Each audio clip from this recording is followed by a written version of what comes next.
प्यारे भक्तों, आज से हम श्रीमद् भागवत महापुराण की कथा वाचन करने जा रहे हैं और एक एक अध्याय हम प्रतिदिन पढ़ेंगे। आप भी धर्म लाभ अवश्य उठाएं। से बोलो राधे राधे। पहला अध्याय, देव ऋषि नारद की भक्ति से भेंट। सच्चिदानंद स्वरूप भगवान श्री कृष्ण को हम नमस्कार करते हैं, जो जगत की उत्पत्ति, स्थिति और विनाश के हेतु तथा आध्यात्मिक, आधिदैविक और अधिभौतिक तीनों प्रकार के तापों का नाश करने वाले हैं। जिस समय श्री शुकदेव जी का यज्ञोपवीत संस्कार भी नहीं हुआ था तथा लौकिक वैदिक कर्मों के अनुष्ठान का अवसर भी नहीं आया था, तभी उन्हें अकेले ही संन्यास लेने के लिए घर से जाते हुए देखकर उनके पिता व्यास जी विरह से कातर होकर पुकारने लगे, बेटा, अरे बेटा, तुम कहाँ जा रहे हो? उस समय वृक्षों ने तन्मय होने के कारण शुकदेव जी की ओर से उत्तर दिया था, ऐसे सर्वभूत हृदय स्वरूप श्री शुकदेव मुनि को मैं नमस्कार करती हूँ। एक बार भगवत कथा का अमृत रसास्वादन करने में कुशल मुनिवर शौनक जी ने नैमिषारण्य क्षेत्र में विराजमान महामती सूत जी को नमस्कार करके उनसे पूछा। शौनक जी बोले, सूत जी, आपका अज्ञान अंधकार को नष्ट करने के लिए करोड़ों सूर्य के समान है। आप हमारे कानों के लिए रसायन अमृत स्वरूप सार गर्भित कथा कहिए। भक्ति, ज्ञान और वैराग्य से प्राप्त होने वाले महान विवेक की वृद्धि किस प्रकार हो सकती है तथा वैष्णव लोग किस तरह इस मोह माया से अपना पीछा छुड़ाते हैं। इस घोर काली काल में जीव प्रायः असुरी स्वभाव के हो गए हैं। विविध क्लेशों से आक्रांत इन जीवों को शुद्ध दैवी शक्ति संपन्न बनाने का सर्वश्रेष्ठ उपाय क्या है? हे सूत जी, आप हमें कोई ऐसा शाश्वत साधन बताइए जो सबसे अधिक कल्याणकारी तथा पवित्र करने वालों में भी पवित्र हो तथा जो भगवान श्री कृष्ण की प्राप्ति करा दे।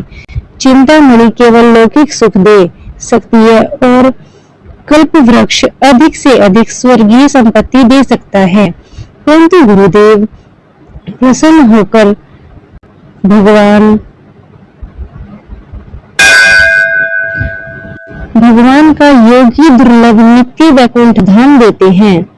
सूत जी ने कहा, शौनक जी, तुम्हारे हृदय में भगवान का प्रेम है, इसलिए मैं विचार कर तुम्हें संपूर्ण सिद्धांतों का निष्कर्ष सुनाता हूँ, जो जन्म मृत्यु के भय का नाश कर देता है, जो भक्ति के प्रवाह को बढ़ाता है और भगवान श्री कृष्ण की प्रसन्नता का प्रधान कारण है।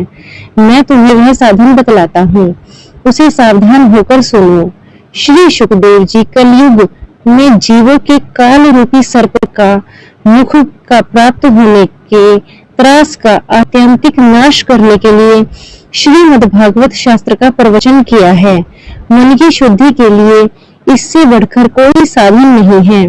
जब मनुष्य के जन्म जन्मांतर का पुण्य उदय होता है, तभी उसे इस भागवत शास्त्र की प्राप्ति होती है। जब शुकदेव जी राजा परीक्षित को यह कथा सुनाने के लिए सभा में विराजमान हुए, तब देवता लोग उनके पास अमृत का कलश लेकर आए। देवता अपना काम बनाने में बड़े कुशल होते हैं, अतः यहाँ भी सबने शुकदेव मुनि को नमस्कार करके कहा, आप यह अमृत लेकर बदले में हमें कथामृत का दान दे दीजिए। इस प्रकार परस्पर विनिमय अदला बदली हो जाने पर राजा परीक्षित अमृत का पान करें और हम सब श्रीमद् भागवत रूप अमृत का पान करेंगे। इस संसार में कहाँ कांच और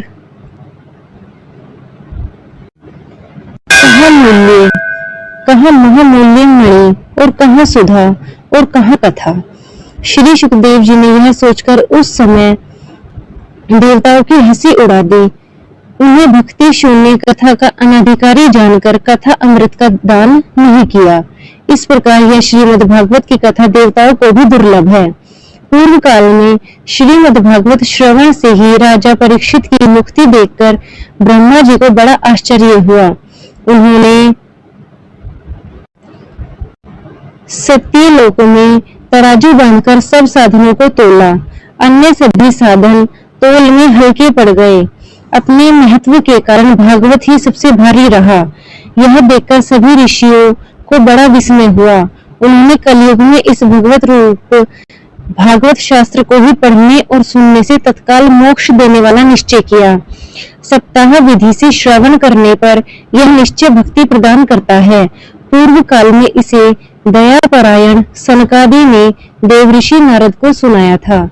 यद्यपि देवऋषि ने पहले ब्रह्मा जी के मुख से इसका श्रवण कर लिया था, तथापि सप्ताह श्रवण की विधि उन्हें सनकादि ने बताई थी। शौनक देव जी ने पूछा, सांसारिक प्रपंच से मुक्त एवं विचरणशील नारद जी का सनकादि के साथ संयोग कहाँ हुआ और विधि विधान के श्रवण में उनकी प्रीति कैसे हुई?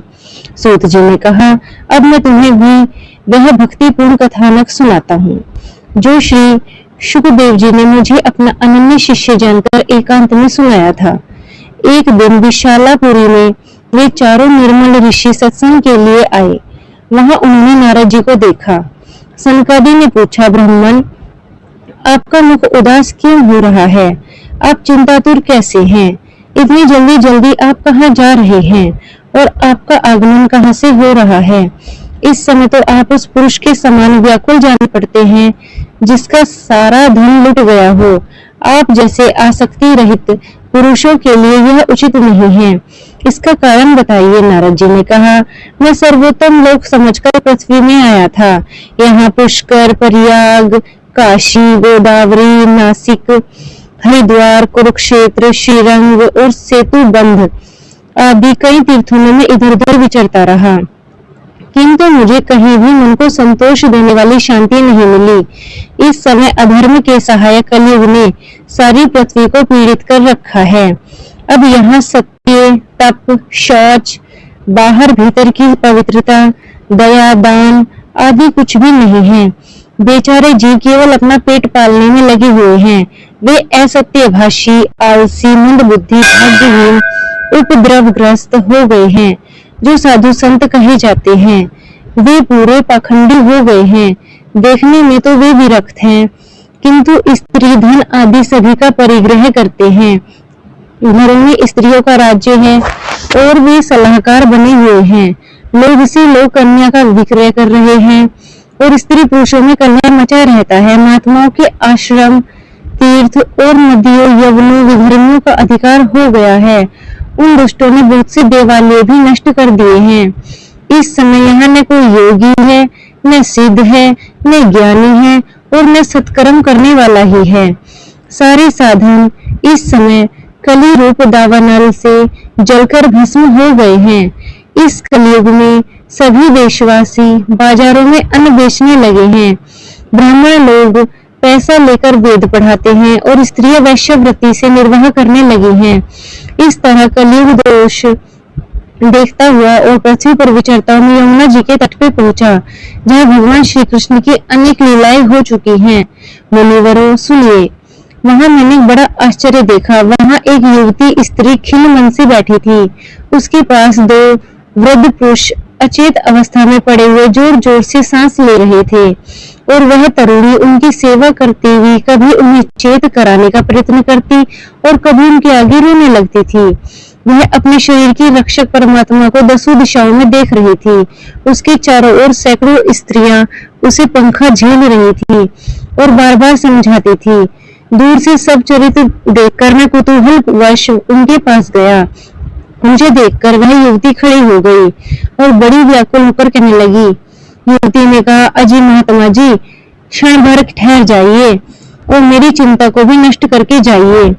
आपका दर्शन तो संसार के सभी पापों को सर्वथा नष्ट कर देने वाला है। आपके वचनों से मेरे दुखी को भी बहुत बड़ी शांति मिल सकती है। मनुष्य को जब बड़ा भाग्य होता है तभी आपके दर्शन होते हैं।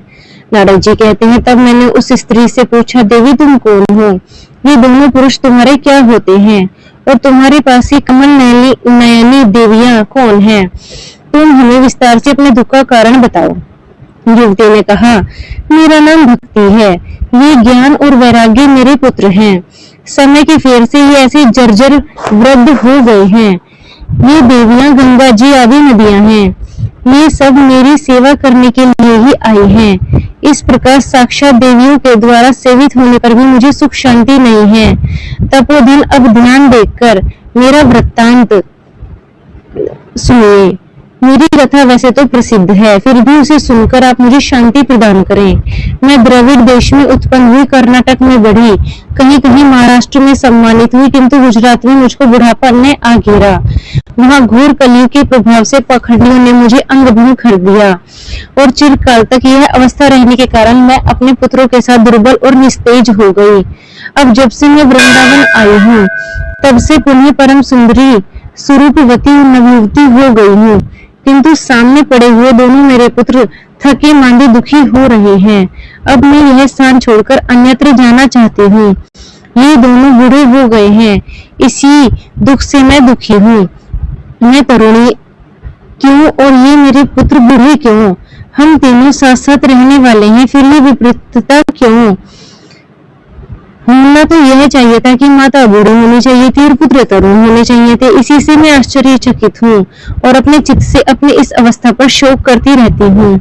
आप परम बुद्धिमान एवं योग निधि हैं, इसका कारण क्या है बताइए। नारद जी ने कहा, साध्वी, मैं अपने हृदय में ज्ञान दृष्टि से तुम्हारे संपूर्ण दुख का कारण देखता हूँ। तुम्हें विषाद नहीं करना चाहिए, श्री हरि तुम्हारा कल्याण करेंगे। सूत जी ने कहा।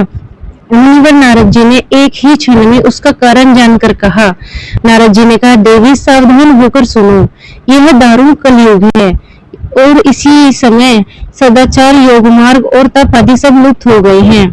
लोग शठता और दुष्कर्म में लगकर अघासुर बन रहे हैं। संसार में जहाँ देखो वहाँ सत्पुरुष दुख से म्लान हैं और दुष्ट सुखी हो रहे हैं। इस समय जिस बुद्धिमान पुरुष का धैर्य बना रहे वही बड़ा ज्ञानी व पंडित है। पृथ्वी क्रमशः प्रतिवर्ष शेष जी के लिए भार रूप होती जा रही है। अब यह छूने योग्य तो क्या, देखने योग्य भी नहीं रह गई है और न ही इसमें कहीं मंगल दिखाई देता है। अब किसी को पुत्रों के साथ तुम्हारा दर्शन भी नहीं होता। विषयानुराग के कारण अंधे बने हुए जीवों से उपेक्षित होकर तुम जर्जर हो रही थी। वृंदावन के संयोग से तुम फिर नवीन तरुणी हो गई हो। अतः ये वृंदावन धाम धन्य है, जहाँ भक्ति सर्वत्र नृत्य कर रही है। परंतु तुम्हारे इन दोनों पुत्रों का यहाँ कोई ग्राहक नहीं है, इसलिए तुम इन पर बुढ़ापा आ गया है और वह बुढ़ापा छूट नहीं रहा है। यहाँ इनको कुछ आत्म सुख, भगवत स्पर्श जनित आनंद की प्राप्ति होने के कारण ये सोते से जान पड़ते हैं। भक्ति ने कहा, राजा परीक्षित ने इसी पापी कलयुग को क्यों रहने दिया? इसके आते ही सब वस्तुओं का सार न जाने कहाँ चला गया। करुणा में श्री हरि से भी यह अधर्म कैसे देखा जा रहा है? मेरा यह संदेह दूर कीजिए। आपके वचनों से मुझे बड़ी शांति मिल रही है। नारद जी ने कहा, बाले, यदि तुमने मुझसे पूछा है तो प्रेम से सुनो। कल्याणी, मैं तुम्हें सब बताऊंगा और तुम्हारा दुख दूर हो जाएगा। जिस दिन भगवान श्री कृष्ण इस भूलोक को छोड़कर अपने परम धाम को पधारे, उसी दिन से यहाँ संपूर्ण साधनों में बाधा डालने वाला कलयुग आ गया। दिग्विजय के समय राजा परीक्षित की दृष्टि पड़ने पर कलयुग दीन के समान उनकी शरण में आया। भ्रमर के समान सारग्राही राजा ने यह निश्चय किया कि इसका वध मुझे नहीं करना चाहिए, क्योंकि जो फल तपस्या, योग एवं समाधि से भी नहीं मिलता, कलयुग में वही फल श्री हरि कीर्तन से ही भलीभांति मिल जाता है। इस प्रकार सारहीन होने पर भी उसे एक ही दृष्टि से सारयुक्त देखकर उन्होंने कलयुग में उत्पन्न होने वाले जीवों के सुख के लिए ही इसे रहने दिया था। इस समय लोगों के कुकर्म में प्रवृत्त होने के कारण सभी वस्तुओं का सार निकल गया है और पृथ्वी के सारे पदार्थ बीजहीन भूसी के समान हो गए हैं। ब्राह्मण केवल अन्न धनादि के लोभवश घर घर एवं जन जन को भागवत की कथा सुनाने लगे हैं। इसलिए कथा का सार चला गया। तीर्थों में नाना प्रकार के अत्यंत घोर कर्म करने वाले नास्तिक और नारकी पुरुष भी रहने लगे हैं, इसलिए तीर्थों का भी प्रभाव जाता रहा। जिनका चित्त निरंतर काम, क्रोध, महान लोभ और तृष्णा से तृप्त रहता है, वे भी तपस्या का ढोंग करने लगे, इसलिए तप का सार भी निकल गया है। मन पर काबू न होने के कारण तथा लोभ, दंभ और पाखंड का आश्रय लेने के कारण एवं शास्त्र का अभ्यास न करने से ध्यान योग का फल मिट गया है। पंडितों की यह दशा है कि वे अपने स्त्रियों के साथ भैंसों की तरह रमण करते हैं। उनमें संतान पैदा करने की कुशलता पाई जाती है। मुक्ति साधन में वे सर्वथा अकुशल हैं। संप्रदायानुसार प्राप्त हुई वैष्णवता भी कहीं देखने में नहीं मिलती। इस प्रकार जगह जगह सभी वस्तुओं का सार लुप्त हो गया है। यही तो इस युग का स्वभाव है, इसमें किसी का दोष नहीं है। इसी से पुनरीकाक्ष भगवान बहुत समीप रहते हुए भी यह सब सह रहे हैं। सूत जी कहते हैं, शौनक जी, इस प्रकार देवऋषि नारद के वचन सुनकर भक्ति को बड़ा आश्चर्य हुआ। फिर उसने जो कहा उसे सुनिए। भक्ति ने कहा, देवऋषि, आप धन्य हैं। आपने मेरा बड़ा सौभाग्य था जो आपका समागम हुआ। संसार में साधुओं का दर्शन ही समस्त सिद्धियों का परम कारण है। आपका केवल एक बार का उपदेश धारण करके कयाधु कुमार प्रहलाद ने माया पर विजय प्राप्त कर ली थी। ध्रुव ने भी आप ही की कृपा से ध्रुव पद प्राप्त किया था। आप सर्व मंगलमय और साक्षात श्री ब्रह्मा जी के पुत्र हैं। मैं आपको नमस्कार करती हूँ। इसी के साथ पहला अध्याय खत्म होता है। राधे राधे। राधे राधे भक्तों, आज हम श्रीमद् भागवत पुराण का दूसरा अध्याय पढ़ते हैं, जिसका शीर्षक है भक्ति का दुख दूर करने के लिए नारद जी का उद्योग। नारद जी ने कहा, बाले, तुम व्यर्थ ही अपने आप को खेद में डाल रही हो। अरे, तुम इतनी चिंतातुर क्यों हो? भगवान श्री कृष्ण के चरण कमलों का चिंतन करो। उनकी कृपा से तुम्हारा सारा दुख दूर हो जाएगा। जिन्होंने कौरवों के अत्याचार से द्रौपदी की रक्षा की थी और गोप सुंदरियों को सनाथ किया था, वे श्री कृष्ण कहीं थोड़ी गए हैं। फिर तुम तो भक्ति हो और सदा उन्हें प्राणों से भी प्यारी रही हो। तुम्हारे बुलाने पर तो भगवान नीचे के घरों में भी चले जाते हैं। सत्य, त्रेता और द्वापर, इन तीनों युगों में ज्ञान और वैराग्य मुक्ति के साधन थे, किंतु कलयुग में तो केवल भक्ति ही ब्रह्म सायुज्य मोक्ष की प्राप्ति कराने वाली है। यह सोचकर परमानंद चिंतन मूर्ति ज्ञान स्वरूप श्री हरि ने अपने सत्स्वरूप से तुमको रचा है। तुम साक्षात श्री कृष्ण की प्रिया हो और परम सुंदरी हो।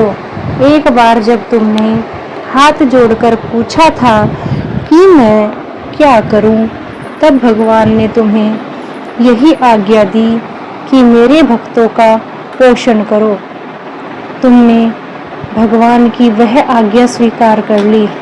इससे तुम पर श्री हरि बहुत प्रसन्न हो गए और तुम्हारी सेवा करने के लिए मुक्ति को तुम्हें दासी के रूप में दे दिया और इन वैराग्य को पुत्रों के रूप में, ज्ञान वैराग्य को पुत्रों के रूप में दे दिया।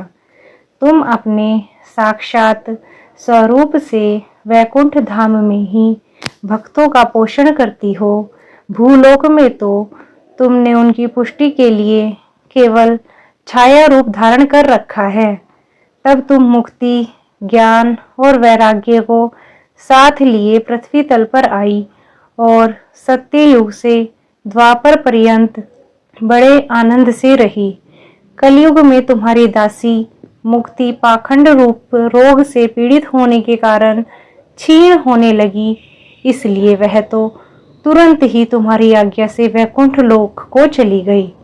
इस लोक में भी तुम्हारे स्मरण करने से ही वह आती है और फिर चली जाती है, किंतु इन ज्ञान वैराग्य को तुमने पुत्र मानकर अपने पास ही रख छोड़ा है।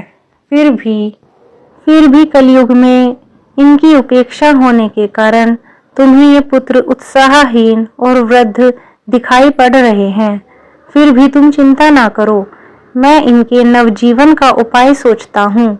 सुमुखी, कली के समान कोई भी युग नहीं है। इस युग में तुम्हें घर घर में प्रत्येक पुरुष के हृदय में स्थापित कर दूंगा। देखो, अन्य सब धर्मों को दबाकर और भक्ति विषयक महोत्सवों को आगे रखकर यदि मैंने लोक में तुम्हारा प्रचार न किया तो मैं श्री हरि का दास नहीं।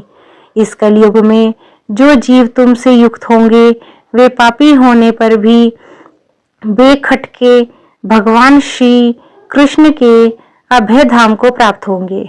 जिनके हृदय में निरंतर प्रेम रूपिणी भक्ति निवास करती है वे शुद्धांत करण पुरुष स्वप्न में भी यमराज को नहीं देखते। जिनके हृदय में भक्ति महारानी का निवास होता है उन्हें प्रेत, पिशाच, राक्षस या दैत्य आदि स्पर्श करने में भी समर्थ नहीं हो सकते।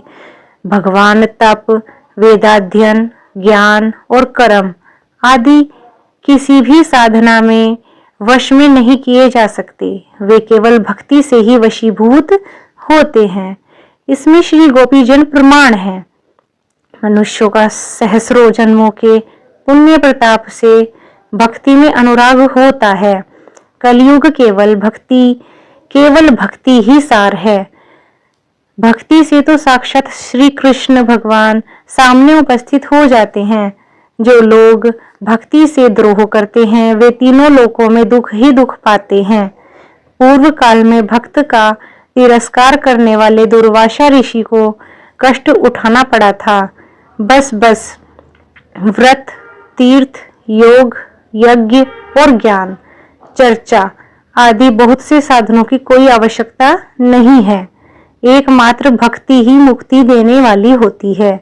सूत जी कहते हैं, इस प्रकार नारद जी के निर्णय किए हुए अपने महात्म्य को सुनकर भक्ति के सारे अंग पुष्ट हो गए और वह उनसे कहने लगी। भक्ति ने कहा, नारद जी आप धन्य हैं, आपकी मुझ में निश्चल प्रीति है। मैं सदा आपके हृदय में रहूंगी, कभी आपको छोड़कर नहीं जाऊंगी। साधो, आप बड़े कृपालु हैं, आपने क्षण भर में ही मेरा सारा दुख दूर कर दिया है। किंतु अभी मेरे पुत्रों में चेतना नहीं आई है, आप इन्हें शीघ्र ही सचेत कर दीजिए, इन्हें जगा दीजिए, कृपा कीजिए। सूत जी कहते हैं, भक्ति के ये वचन सुनकर नारद जी बड़ी करुणा में आकर उन्हें अपने हाथ से हिला डुलाकर जगाने लगे। फिर उनके कान में मुंह लगाकर जोर से कहा, ओ ज्ञान, जल्दी उठ पड़ो, जल्दी जाग जाओ। ओ वैराग्य, जल्दी जाग पड़ो। फिर उन्होंने वेद ध्वनि, वेदांत घोष और बार बार गीता पाठ करके उन्हें जगाया। इससे वे जैसे तैसे बहुत जोर लगाकर उठे, किंतु आलस्य के कारण वे दोनों भाई जम्भाई ले रहे थे। नेत्र उघाड़कर देख भी नहीं पा रहे थे। उनके बाल बगुलों की तरह सफेद हो गए थे। उनके अंग प्राय सूखे हुए काठ के समान निस्तेज और कठोर हो गए थे। इस प्रकार भूख और प्यास के मारे अत्यंत दुर्बल होने के कारण उन्होंने फिर सोते हुए देखकर नारद जी को बड़ी चिंता हुई और वे सोचने लगे कि अब मुझे क्या करना चाहिए। इनकी नींद और इससे भी बढ़कर वृद्धावस्था कैसे दूर हो सकती है। शौनक जी इस प्रकार चिंता करते करते वे भगवान का स्मरण करने लगे। उसी समय यह आकाशवाणी हुई कि मुने, खेद मत करो, तुम्हारा यह उद्योग निसंदेह सफल होगा। देवऋषि, इसके लिए तुम एक सत्कर्म करो। वह कर्म तुम्हें संत शिरोमणि महानुभाव बताएंगे। उस सत्कर्म का अनुष्ठान करते ही क्षण भर में उनकी नींद और वृद्धावस्था चली जाएगी तथा सर्वत्र भक्ति का प्रसार होगा। यह आकाशवाणी सभी को साफ साफ सुनाई दी। इससे नारद जी को बड़ा विस्मय हुआ और वे कहने लगे, मुझे तो इसका कुछ आश्चर्य समझ में नहीं आया। नारद जी बोले, इस आकाशवाणी ने भी गुप्त रूप में एक बात कही है। यह नहीं बताया कि वह कौन से साधन है या कौन से साधन किए जाए जिससे इनका कार्य सिद्ध हो सकता है। वे संत न जाने कहाँ मिलेंगे और किस प्रकार उस साधन को बताएंगे। अब आकाशवाणी में जो कुछ भी कहा था उसके अनुसार मुझे क्या करना चाहिए। सूत जी कहते हैं, शौनक जी तब ज्ञान वैराग्य दोनों को वहीं छोड़कर नारद मुनि वहां से चल पड़े और प्रत्येक तीर्थ में जाकर मार्ग में मिलने वाले मुनीश्वरों से वे साधन पूछने लगे। उनकी इस बात को सुनते ही तो सब थे, किंतु उनके विषय में कुछ भी निश्चित उत्तर नहीं दिया। किसी ने उन्हें असाध्य बताया, किसी ने कहा कि इसका ठीक ठीक पता लगाना कठिन है। कोई सुनकर चुप रह गए, कोई तो अपनी अवज्ञा होने के भय से बात को टाल मटोल कर खिसक गए। त्रैलोकी में महान आश्चर्यजनक हाहाकार मच गया।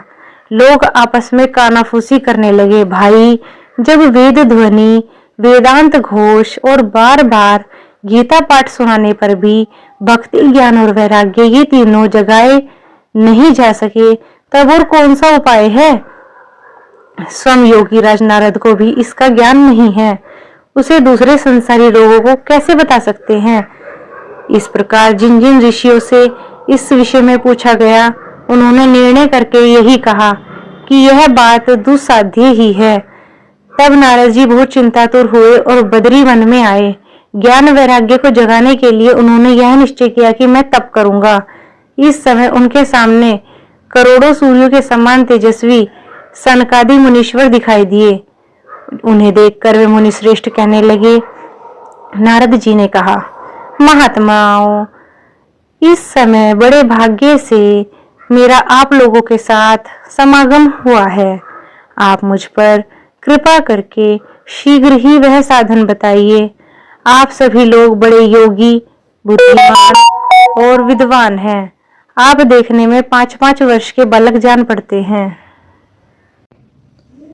किंतु हैं पूर्वजों के भी पूर्वज। आप लोग सदा वैकुंठ धाम में निवास करते हैं, निरंतर हरि कीर्तन में तत्पर रहते हैं, भगवत लीला अमृत का रसास्वादन करके सदा उसमें उन्मत्त रहते हैं और एकमात्र भगवत कथा ही आपके जीवन का आधार है। हरि शरणम, भगवान ही हमारे रक्षक हैं। यह वाक्य मंत्र सर्वदा आपके मुख में रहता है। इसी से काल प्रेरित वृद्धावस्था भी आपकी किसी भी रास्ते में बाधा नहीं पहुंचाती है। पूर्व काल में आपके भ्रूभंग मात्र से भगवान विष्णु के द्वारपाल जय और विजय तुरंत पृथ्वी पर गिर गए थे और फिर आपकी ही कृपा से वे पुनः वैकुंठ लोक में पहुंच गए थे। धन्य हैं, इस समय आपका दर्शन बड़े सौभाग्य से हुआ है। मैं बहुत दीन हूँ और आप लोग स्वभाव से ही दयालु हैं, इसलिए मुझ पर आपको अवश्य ही कृपा करनी पड़ेगी।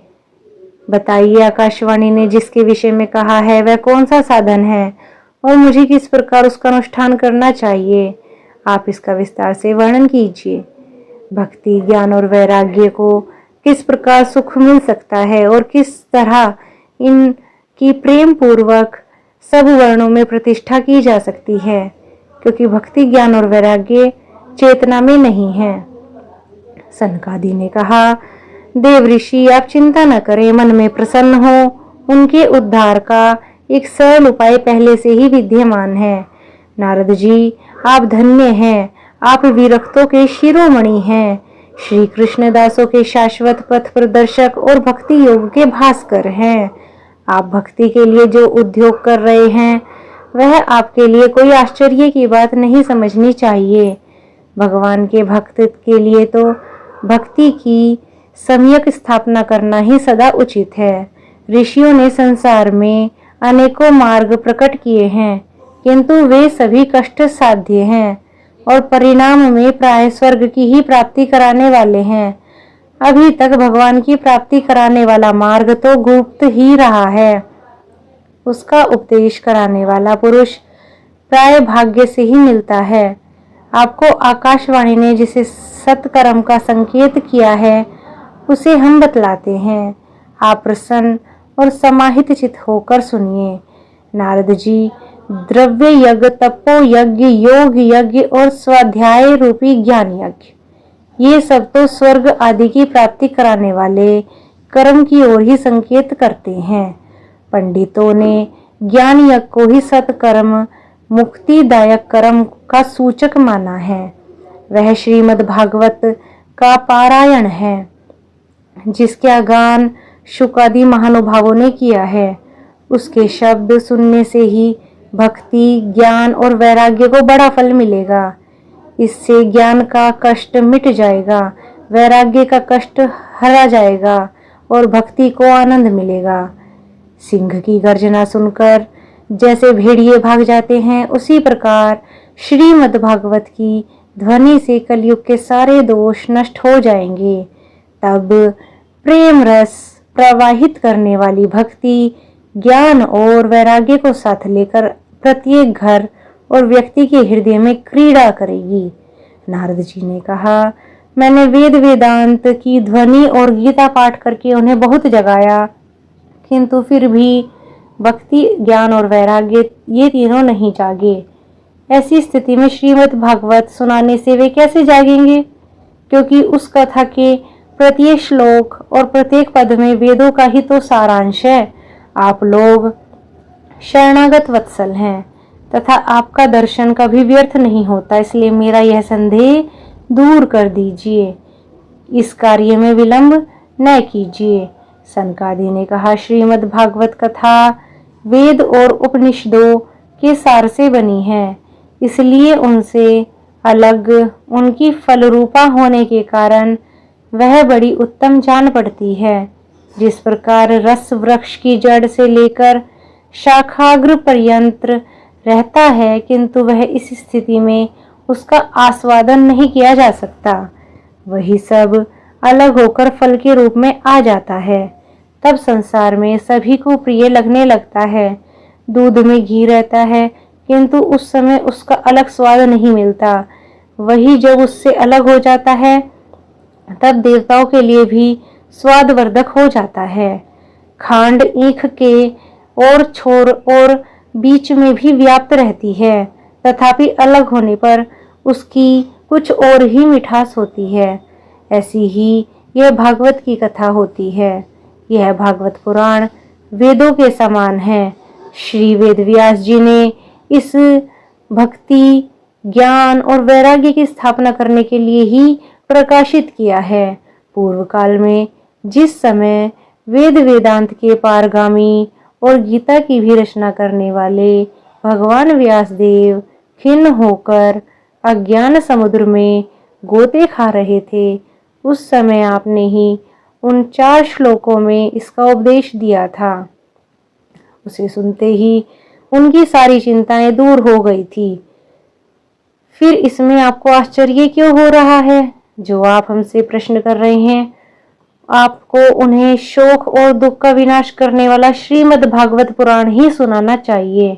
नारद जी ने कहा, महानुभावों, आपका दर्शन जीवों के संपूर्ण पापों को तत्काल नष्ट कर देता है और जो संसार के दुख रूप दावानल से तपे हैं, उन पर शीघ्र ही शांति की वर्षा करता है। आप निरंतर शेष जी के सहस्र मुखों से गाए हुए भगवत कथा अमृत का ही पान करते रहते हैं। मैं प्रेम लक्षणा भक्ति भाव का प्रकाश करने के उद्देश्य से आपकी शरण लेता हूँ। जब अनेकों जन्मों के संचित पुण्य पुत्रों का उदय होने से मनुष्य को सत्संग मिलता है, तब वह उसके अज्ञान जनित मोह और मदरूप अंधकार का नाश करके विवेक द्वारा उदय होता है। बोलो राधे राधे, प्रेम से बोलो राधे राधे।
राधे राधे। और अब हम पढ़ते हैं श्रीमद् भागवत पुराण का 3रा अध्याय, भक्ति के कष्ट की निवृत्ति। नारद जी कहते हैं, अब मैं भक्ति, ज्ञान और वैराग्य को स्थापित करने के लिए प्रयत्न पूर्वक श्री शुकदेव जी के कहे हुए भगवत शास्त्र को कथा द्वारा उज्जवल ज्ञान यज्ञ करूंगा। यह यज्ञ मुझे कहाँ करना चाहिए? आप इसके लिए कोई स्थान बता दीजिए। आप लोग वेद के पारगामी हैं, इसलिए मुझे इस शुक शास्त्र की महिमा सुनाइए और यह भी बताइए कि श्रीमद् भागवत की कथा कितने दिनों में सुनानी चाहिए और उसके सुनने की विधि क्या है। सनकादि बोले, नारद जी, आप बड़े विनीत और विवेकी हैं। सुनिए, हम आपको ये सब बातें बताते हैं। हरिद्वार के पास आनंद नाम का एक घाट है। वहां अनेकों ऋषि रहते हैं तथा देवता और सिद्ध लोग भी उनका सेवन करते रहते हैं। भांति भांति के वृक्ष और लताओं के कारण वह बड़ा सघन है और वहां बड़ी कोमल नवीन भालू बिछी हुई है। वह घाट बड़ा ही सुरम्य और एकांत प्रदेश में है। वहां हर समय सुनहले कमलों की सुगंध आया करती है। उसके आसपास रहने वाले सिंह, हाथी आदि परस्पर विरोधी जीवों के चित्त में वैर भाव नहीं है। वहां आप बिना किसी विशेष प्रयत्न के ही ज्ञान यज्ञ आरंभ कर दीजिए। उस स्थान पर कथा में अपूर्व रस का उदय होगा। भक्ति भी अपनी आंखों के सामने निर्बल और जरा जीर्ण अवस्था में पड़े हुए ज्ञान और वैराग्य को साथ लेकर वहां आ जाएगी, क्योंकि जहां भी श्रीमद् भागवत की कथा होती है वहां ये भक्ति आदि अपने आप पहुंच जाते हैं। वहां कानों में कथा के शब्द पढ़ने से ये तीनों तरुण हो जाएंगे। सूत जी कहते हैं, इस प्रकार कहकर नारद जी के साथ सनकादि भी श्रीमद् भागवत कथा अमृत का पान करने के लिए वहां से तुरंत गंगा तट पर चले गए। जिस समय वे तट पर पहुंचे, भूलोक, देवलोक और ब्रह्मलोक सभी जगह इस कथा का हल्ला हो गया। जो जो भगवत कथा के रसिक विष्णु भक्त थे, वे सभी श्रीमद् भागवत अमृत का पान करने के लिए सबसे आगे दौड़ दौड़ कर आने लगे। भृगु, वशिष्ठ, च्यवन, गौतम, मेधातिथि, देवल, देवरात, परशुराम, विश्वामित्र, शाकल, मार्कंडेय, दत्तात्रेय, पिप्पलाद, योगेश्वर, व्यास और पराशर, छायाशुक, जाजली और जहयु आदि सभी प्रधान मुनिगण अपने अपने पुत्र, शिष्य और स्त्रियों समेत बड़े प्रेम से वहां आए। इनके साथ वेद, वेदांत, उपनिषद, मंत्र, तंत्र, 17 पुराण और 6 शास्त्र भी मूर्तिमान वहां उपस्थित हुए। गंगा आदि नदियां, पुष्कर आदि सरोवर, कुरुक्षेत्र आदि समस्त क्षेत्र, सारी दिशाएं, दंडक आदि वन, हिमालय आदि पर्वत तथा देव, गंधर्व और दानव आदि सभी कथा सुनने चले आए। जो लोग अपने गौरव के कारण नहीं आए, महर्षि भृगु उन्हें समझा बुझा कर ले आए। तब कथा सुनाने के लिए दीक्षित होकर श्री कृष्ण परायण सनकादि नारद जी के द्वारा दिए हुए श्रेष्ठ आसन पर विराजमान हुए। उस समय सभी श्रोताओं ने उनकी वंदना की। श्रोताओं में वैष्णव, विरक्त, सन्यासी और ब्रह्मचारी लोग आगे बैठे और उनके सामने नारद जी विद्यमान हुए। एक और ऋषिगण, एक और देवता, एक और वेद और उपनिषद आदि तथा एक और तीर्थ बैठे और दूसरी ओर स्त्रियां बैठी। उस समय सब ओर जय जयकार, नमस्कार और शंखों का शब्द होने लगा और अबीर, गुलाल, खील एवं फूलों की खूब वर्षा होने लगी। कोई कोई देवश्रेष्ठ तो विमानों पर चढ़कर वहां बैठे हुए सब लोगों पर कल्प वृक्ष के समान पुष्पों की वर्षा करने लगे। सूत जी कहते हैं, इस प्रकार पूजा समाप्त होने पर जब सब लोग एकाग्रचित हो गए, तब सनकादि ऋषि महात्मा नारद को श्रीमद् भागवत का महात्म्य स्पष्ट करके सुनाने लगे। सनकादि ने कहा, अब हम आपको इस भगवत शास्त्र की महिमा सुनाते हैं। इसके श्रवण मात्र से मुक्ति हाथ लग जाती है। श्रीमद् भागवत की कथा का सदा सर्वदा सेवन और आस्वादन करना चाहिए। इसके श्रवण मात्र से ही श्री हरि हृदय में आ विराजते हैं। इस ग्रंथ में 18,000 श्लोक और 12 स्कंद हैं तथा श्री शुकदेव जी और राजा परीक्षित का संवाद है। आप यह भागवत शास्त्र ध्यान देकर सुनिए। यह जीव तभी तक अज्ञानवश इस संसार चक्र में भटकता है जब तक क्षण भर के लिए भी कानों में इस शुक शास्त्र की कथा नहीं पड़ती।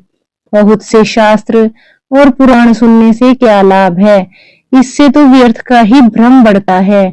मुक्ति देने के लिए तो एकमात्र भगवत शास्त्र ही गरज रहा है। जिस घर में नित्य प्रति श्रीमद् भागवत की कथा होती है वह तीर्थ रूप हो जाता है और उसमें जो लोग रहते हैं उनके सारे पाप नष्ट हो जाते हैं। हजारों अश्वमेध और सैकड़ों वाजपेयी यज्ञ इस शुक शास्त्र की कथा का 16वां अंश भी नहीं हो सकते।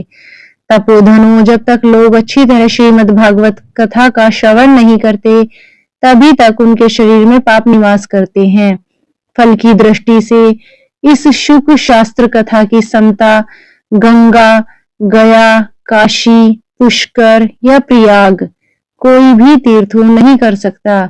यदि आपको परम गति की इच्छा है तो अपने मुख से ही श्रीमद् भागवत आधे या चौथाई श्लोक का नित्य नियम पूर्वक पाठ कीजिए।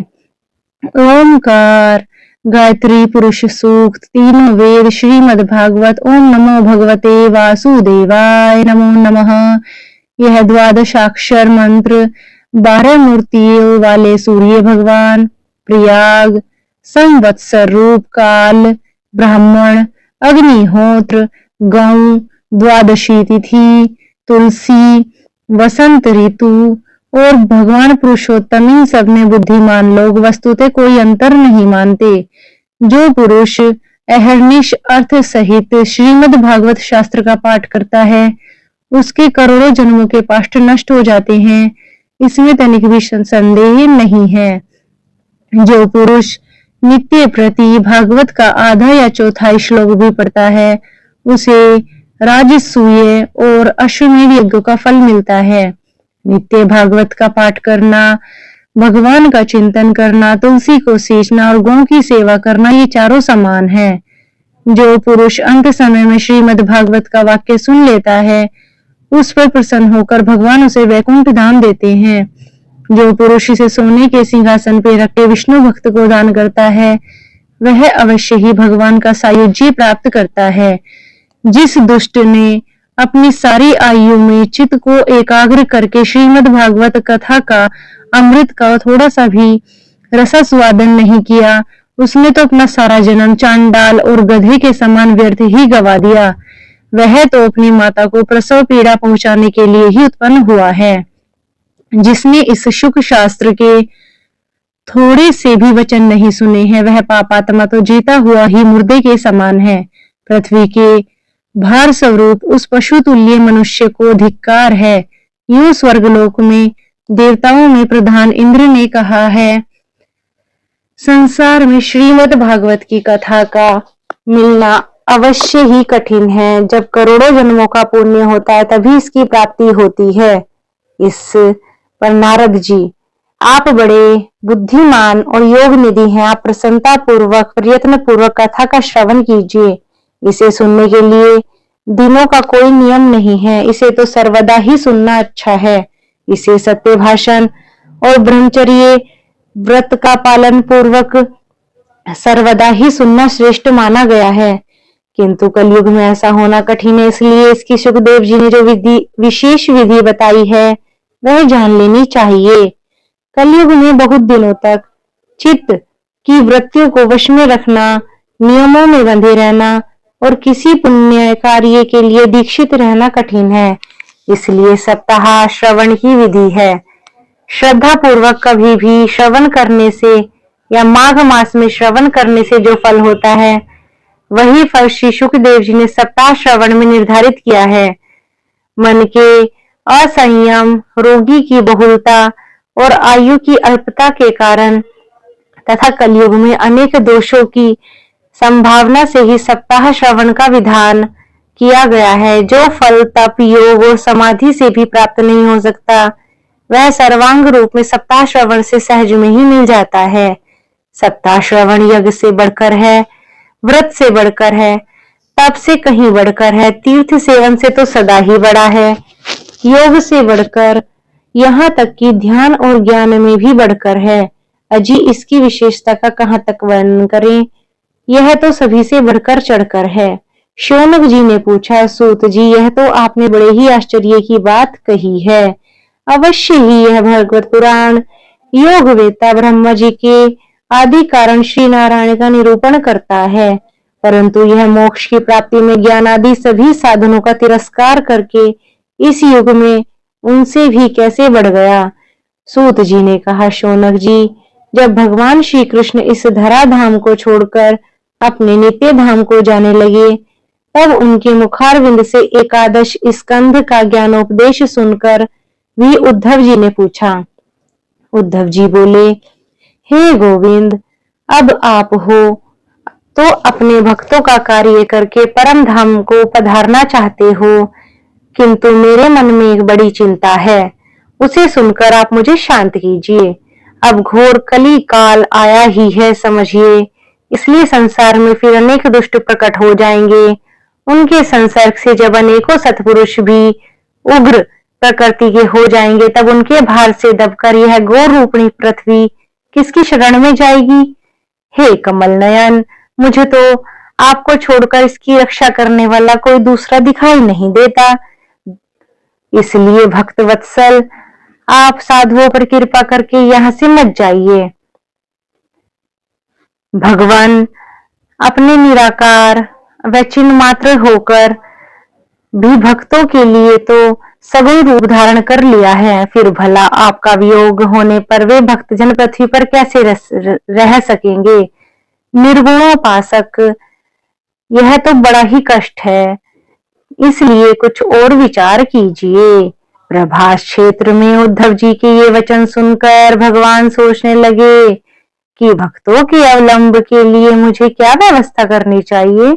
शौनक जी, तब भगवान ने अपनी सारी शक्ति भगवत में रख दी। इस श्रीमद् भागवत को इसीलिए पवित्र माना जाता है। वे अंतर ध्यान होकर इस भागवत समुद्र में प्रवेश कर गए, इसलिए यह भगवान की साक्षात शब्दमयी मूर्ति है। इसके सेवन, श्रवण, पाठ या दर्शन से ही मनुष्य के सारे पाप नष्ट हो जाते हैं।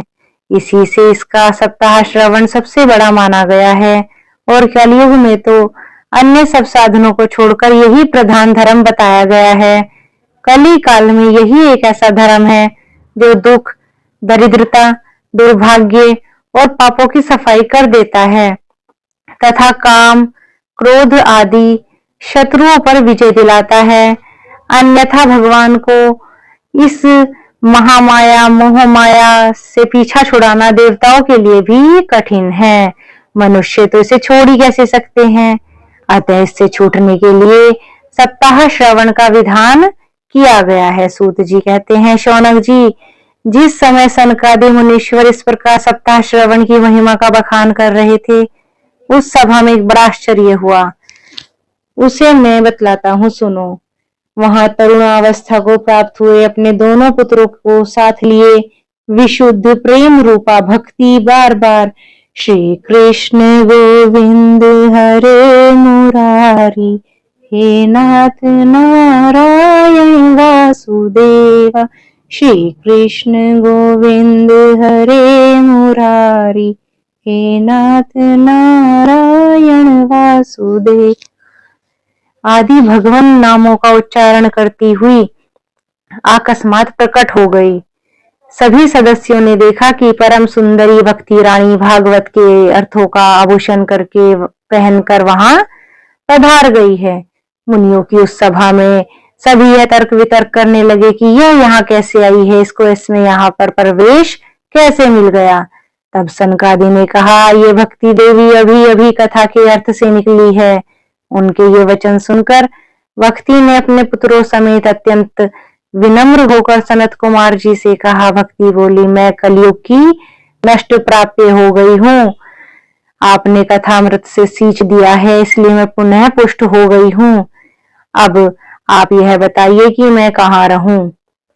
तुम यह सुनकर सनकादि ने उससे कहा, तुम भक्तों के भगवान का स्वरूप प्रदान करने वाली, अनन्य प्रेम का संपादन करने वाली और संसार रोग को निर्मूल करने वाली हो। अतः तुम धैर्य धारण करके नित्य निरंतर विष्णु भक्तों के हृदय में निवास करो।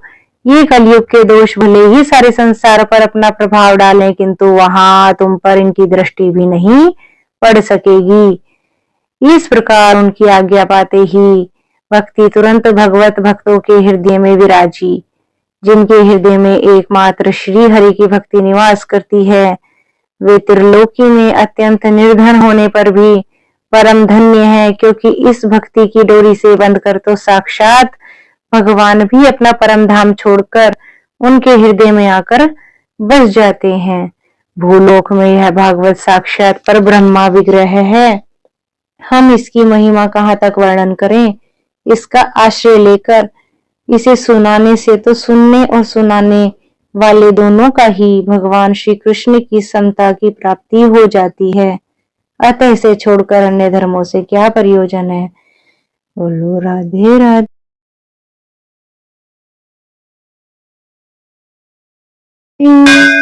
राधे राधे। और अब हम श्रीमद् भागवत का चौथा अध्याय पढ़ते हैं, जिसका शीर्षक है गोकर्णोपाख्यान प्रारंभ। सूत जी कहते हैं, मुनिवर उस समय अपने भक्तों के चित्त में अलौकिक भक्ति का प्रादुर्भाव होते देख भक्त वत्सल श्री भगवान अपना धाम छोड़कर वहां पधारे। उनके गले में वनमाला शोभा पा रही थी। श्री अंग सजल जलधर के समान श्याम वर्ण था। उस पर मनोहर पीतांबर सुशोभित था। कटी प्रदेश करधरनी की लड़ियों से सुसज्जित था। सिर पर मुकुट की लटक और कानों में कुंडलों की झलक देखते ही बनती थी। वे त्रिभंग ललित भाव से खड़े हुए चित्त को चुराए लेते थे। वक्ष स्थल पर कौस्तुभ मणि दमक रही थी। सारा श्री अंग हरिचंदन से चर्चित था। उस रूप की शोभा क्या कहे। उसने तो मानो करोड़ों कामदेवों की रूप माधुरी छीन ली। वे परमानंद चिन्ह मूर्ति मधुराति मधुर मुरलीधर उस अनुपम छवि से अपने भक्तों के निर्मल चित्तों में आविर्भूत हुए। भगवान नित्य लोक निवासी लीला परिकर उद्धव आदि वहां गुप्त रूप से उस कथा को सुनने के लिए आए हुए थे। प्रभु के प्रकट होते ही चारों ओर जय हो की ध्वनि होने लगी। उस समय भक्ति रस का अद्भुत प्रवाह चला। बार बार अबीर गुलाल और पुष्पों की वर्षा तथा शंख ध्वनि होने लगी। उस सभा में जो लोग बैठे हुए थे, उन्होंने अपने देह गेहे और आत्मा की भी कोई सुधि न रही। उनकी ऐसी तन्मयता देखकर नारद जी कहने लगे, मुनीश्वरगण, आज सप्ताह श्रावण की मैंने यह बड़ी ही अलौकिक महिमा देखी। यहाँ तो जो बड़े मूर्ख, दुष्ट और पशु पक्षी भी हैं, वे सभी अत्यंत निष्पाप हो गए हैं। अतः इसमें संदेह नहीं है कि कली काल में चित्त की शुद्धि के लिए इस भागवत कथा के समान मृत्यु लोक में पाप पुंज का नाश करने वाला कोई दूसरा पवित्र साधन नहीं है। मुनिवर, आप बड़े कृपालु हैं। आपने संसार के कल्याण का विचार करके यह बहुत ही निराला मार्ग निकाला है। आप कृपया यह तो बताइए कि इस कथा रूप सप्ताह यज्ञ के द्वारा संसार में कौन कौन लोग पवित्र हो जाते हैं। सनकादि ने कहा, जो लोग सदा तरह तरह के पाप किया करते हैं, निरंतर दुराचार में तत्पर रहते हैं और उल्टे मार्गों से चलते हैं, तथा जो क्रोधाग्नि से जलते रहने वाले कुटिल और कामपरायण हैं, वे सभी इस कलयुग में सप्ताह यज्ञ से पवित्र हो जाते हैं। सत्य से च्युत, माता पिता की निंदा करने वाले, तृष्णा के मारे व्याकुल, आश्रम धर्म से रहित, दंभी, दूसरों की उन्नति देखकर कुढ़ने वाले और दूसरों को दुख देने वाले, वे भी कलयुग में सप्ताह यज्ञ से पवित्र हो जाते हैं।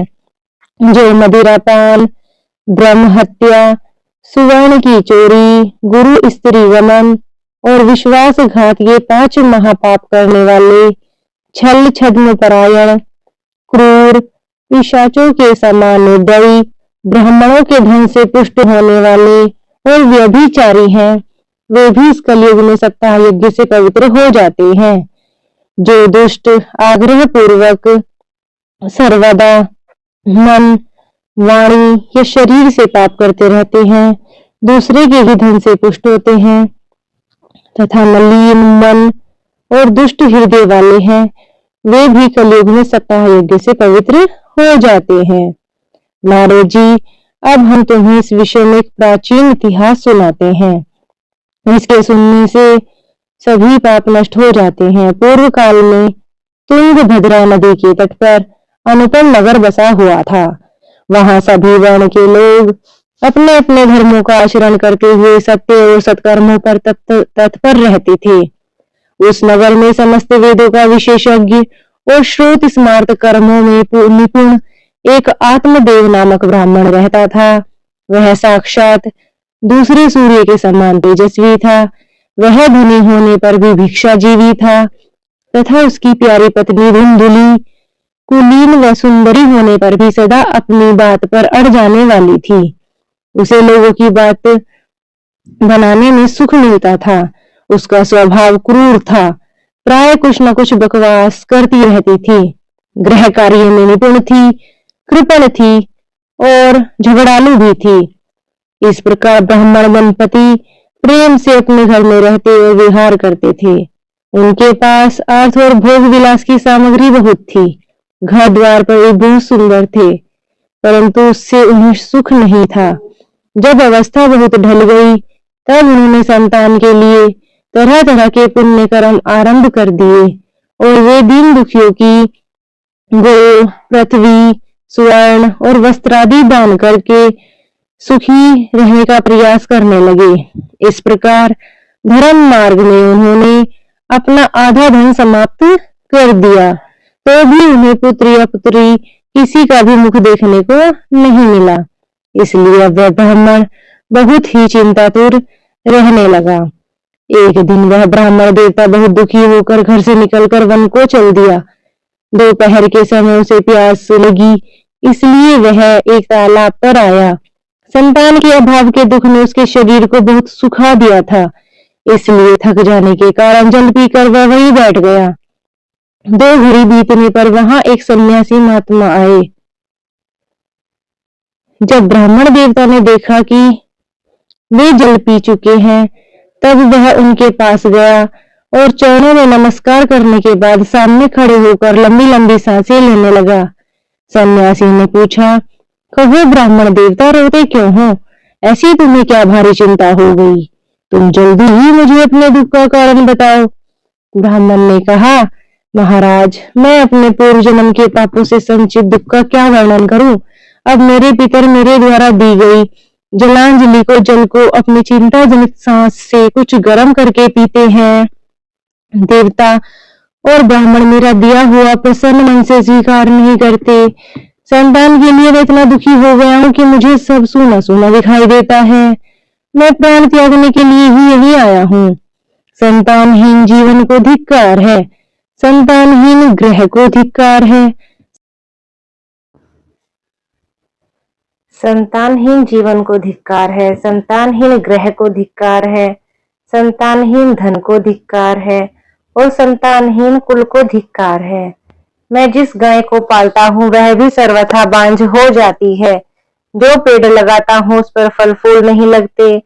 मेरे घर में जो फल आता है वह भी बहुत जल्दी सड़ जाता है। अब मैं इस अभागा और पुत्रहीन हूँ, तब फिर इस जीवन को ही रखकर मुझे क्या करना है। यूं कहकर वह ब्राह्मण दुख से व्याकुल हो उन सन्यासी महात्मा के पास फूट फूट कर रोने लगा। तब उन यतिवर के हृदय में बड़ी करुणा उत्पन्न हुई। वे योगनिष्ठ थे। उन्होंने उसके ललाट की रेखाएं देखकर सारा वृत्तांत जान लिया और फिर उसे विस्तार पूर्वक कहने लगे। सन्यासी ने कहा, ब्राह्मण देवता, इस प्रजा प्राप्ति का मोह त्याग दो। कर्म की गति प्रबल है, विवेक का आश्रय लो और संसार की वासना को छोड़ दो। विप्रवर सुनो, मैंने इस समय तुम्हारा प्रारब्ध देखकर निश्चय किया है कि 7 जन्म तक तुम्हारे कोई संतान किसी प्रकार नहीं हो सकती। पूर्व काल में राजा सगर और अंग को संतान के कारण दुख भोगना पड़ा था। ब्राह्मण, अब तुम कुटुंब की आशा छोड़ दो। संन्यास में सब प्रकार का सुख है। ब्राह्मण ने कहा, महात्मा जी, विवेक से मेरा क्या होगा, मुझे तो बलपूर्वक पुत्र दीजिए, नहीं तो मैं आपके सामने ही शोक मूर्छित होकर अपने प्राण त्यागता हूँ। जिसमें पुत्र स्त्री आदि का सुख नहीं है, ऐसा संन्यास तो सर्वथा नीरस ही है। लोक में सरस तो पुत्र पौत्रादि से भरा पूरा गृहस्थ आश्रम ही है। ब्राह्मण का ऐसा आग्रह देखकर उन तपोधन ने कहा, विधाता के लेख को मिटाने का हट करने से राजा चित्रकेतु को बड़ा कष्ट उठाना पड़ा था। इसलिए देव जिसके उद्योग को कुचल देता है, उस पुरुष के समान तुम्हें भी पुत्र से सुख नहीं मिल सकेगा। तुमने तो बड़ा हट पकड़ रखा है और अर्थों के रूप में तुम मेरे सामने उपस्थित हो। ऐसी दशा में मैं तुमसे क्या कहूं। जब महात्मा जी ने देखा कि यह किसी प्रकार का अपना आग्रह नहीं छोड़ता, तब उन्होंने उसे एक फल देकर कहा, इसे तुम अपनी पत्नी को खिला देना, इससे उसके एक पुत्र होगा। तुम्हारी स्त्री को 1 साल तक सत्य, शौच, दया, दान और एक समय ही अन्न खाने का नियम कर रखना चाहिए। यदि वह ऐसा करेगी तो बालक शुद्ध स्वभाव वाला होगा। यूं कहकर वे योगी राज चले गए और ब्राह्मण अपने घर लौट आया। वहां आकर उसने वह फल अपनी स्त्री के हाथ में दे दिया और स्वयं कहीं चला गया। उसकी स्त्री तो थी ही कुटिल स्वभाव की। वह रो रो कर एक सखी से कहने लगी, मुझे तो बड़ी चिंता हो गई है, मैं तो यह फल नहीं खाऊंगी। फल खाने से गर्भ रहेगा और गर्भ से पेट बढ़ जाएगा, फिर कुछ खाया पिया नहीं जाएगा, इससे मेरी शक्ति क्षीण हो जाएगी। तब बता, घर का धंधा कैसे होगा। और देववश यदि कहीं गांव में डाकुओं का आक्रमण हो गया तो गर्भिणी स्त्री कैसे भागेगी। यदि सुखदेव जी की तरह यह गर्भ भी पेट में ही रह गया तो इसे बाहर कैसे निकाला जाएगा। और कहीं प्रसव काल के समय वह टेढ़ा हो गया तो फिर प्राणों से ही हाथ धोना पड़ेगा। यूं भी प्रसव के समय बड़ी भयंकर पीड़ा होती है। मैं सुकुमारी भला यह सब कैसे झेल सकूंगी। मैं जब दुर्बल पड़ जाऊंगी तब ननद रानी आकर घर का सब माल मता समेट कर ले जाएगी। मुझे तो सत्य शौचादि नियमों का पालन होना भी कठिन ही जान पड़ता है। जो स्त्री बच्चा जनती है उसे उस बच्चे के लालन पालन में बड़ा ही कष्ट सहना होता है। मेरे विचार से तो बंधिया या विधवा स्त्री ही सुखी है। मन में ऐसे तरह तरह के कुतर्क करने से उसने वह फल खाया ही नहीं। और जब पति ने उससे पूछा कि फल खा लिया, तब उसने कह दिया कि हाँ, मैंने तो खा लिया। एक दिन उसकी बहन अपने आप ही उसके घर आई। तब उसने अपनी बहन का सारा वृत्तांत सुनकर कहा, मेरे मन में इसकी बड़ी चिंता है। मैं इसके दुख के कारण दिनों दिन दुबली हो रही हूँ। बहन, मैं क्या करूं। बहन ने कहा, मेरे पेट में बच्चा है, प्रसव होने पर मैं यह बालक तुझे दे दूंगी। तब तक तू गर्भवती के समान घर में गुप्त रूप से सुख से रह। तो मेरे पति को धन दे देगी तो वे तुझे अपना बालक दे देंगे। हम ऐसी ही युक्ति करेंगे कि जिसमें सब लोग यही कहें कि इसका बालक 6 महीने का होकर मर गया और मैं नित्य प्रति तेरे घर आकर उस बालक का पालन पोषण करती रहूंगी। तो इस समय इसकी जांच कराने में यह फल गौ को खिला दे। ब्राह्मणी ने स्त्री स्वभाववश जो उसकी बहन ने कहा था वैसा वैसा ही किया। इसके पश्चात समय अनुसार जब उस स्त्री के पुत्र हुआ तब उसने के पिता ने चुपचाप लाकर उसे धुंधली को दे दिया और उसने आत्मदेव को सूचना दे दी कि मेरे सुखपूर्वक बालक हो गया है। इस प्रकार आत्मदेव के पुत्र हुआ सुनकर सब लोगों को बड़ा आनंद हुआ। ब्राह्मण उसका जातकर्म संस्कार करके ब्राह्मणों को बहुत सा दान दिया और उसके द्वार पर गाना बजाना हुआ तथा अनेक प्रकार के मांगलिक कृत्य होने लगे। धुंधली ने अपने पति से कहा, मेरे स्तनों में तो दूध ही नहीं है, फिर गौ आदि किसी अन्य जीव के दूध से मैं इसका पालन किस प्रकार करूंगी। मेरी बहन के भी बालक हुआ था, वह मर गया, उसे बुलाकर अपने यहाँ रख ले तो वह अपने बच्चे की तरह इसका पालन पोषण कर लेगी। तब पुत्र की रक्षा के लिए आत्मदेव ने वैसा ही किया तथा माता धुंधली ने उस बालक का नाम धुंधुकारी रखा। इसके पश्चात 3 महीने बीतने पर उस गौ के भी एक मनुष्य के आकार का बच्चा हुआ। वह सर्वांग सुंदर, दिव्य, निर्मल तथा स्वर्ण की कांति वाला था। उसे देखकर ब्राह्मण देवता को बड़ा आनंद हुआ और उसने स्वयं ही उसके सब संस्कार किए। इस समाचार से उस सब लोगों को बड़ा आश्चर्य हुआ और वे बालक को देखने के लिए आए। तब आपस में कहने लगे, देखो भाई, अब आत्मदेव का कैसा भाग्योदय हुआ है। कैसे आश्चर्य की बात है कि गांव के भी दिव्य रूप बालक उत्पन्न हुआ है। दैव योग से इस गुप्त रहस्य का किसी को पता नहीं लगा। आत्मदेव ने उस बालक के गो के कान देखकर उसका नाम गोकर्ण रखा। कुछ काल बीतने पर वे दोनों बालक जवान हो गए। उनमें गोकर्ण तो बड़ा पंडित और ज्ञानी हुआ, किंतु धुंधुकारी बड़ा ही दुष्ट निकला। स्नान शौचादि ब्राह्मणोचित आचारों का उसमें नाम भी नहीं था और न खान पान का ही कोई परहेज था। क्रोध में उसका मस्तक बहुत बड़ा चढ़ा रहता था। वह बुरी बुरी वस्तुओं का संग्रह किया करता था। मुर्दे के हाथ से छुआया हुआ अन्न भी खा लेता था। दूसरों के घर चोरी करना और सब लोगों से द्वेष बढ़ाना उसका स्वभाव बन गया था। छिपे छिपे वह दूसरों के घरों में आग लगा देता था। दूसरों के बालकों को खिलाने के लिए गोद में लेता और उन्हें चटकुए में डाल देता था। हिसाब का उसमें व्यसन सा हो गया था। हर समय वह अस्त्र शस्त्र धारण किए रहता था और बेचारे अंधे और दीन दुखियों को व्यर्थ तंग करता रहता था। चांडालों से उसने विशेष प्रेम कर रखा था। बस हाथ में फंदा लिए कुत्तों की टोली के साथ शिकार की टोह में घूमता रहता था। वैश्याओं के जाल में फंसकर उसने अपने पिता की सारी संपत्ति नष्ट कर दी। एक दिन माता पिता को मार पीट कर घर के सभी बर्तन भांडे उठा ले गया। इस प्रकार जब सारी संपत्ति स्वाहा हो गई तब उसका कुपन पिता फूट फूट कर रोने लगा और बोला, इससे तो इसकी माँ का बांझ रहना ही ठीक था। कुपुत्र तो बड़ा ही दुखदाई होता है।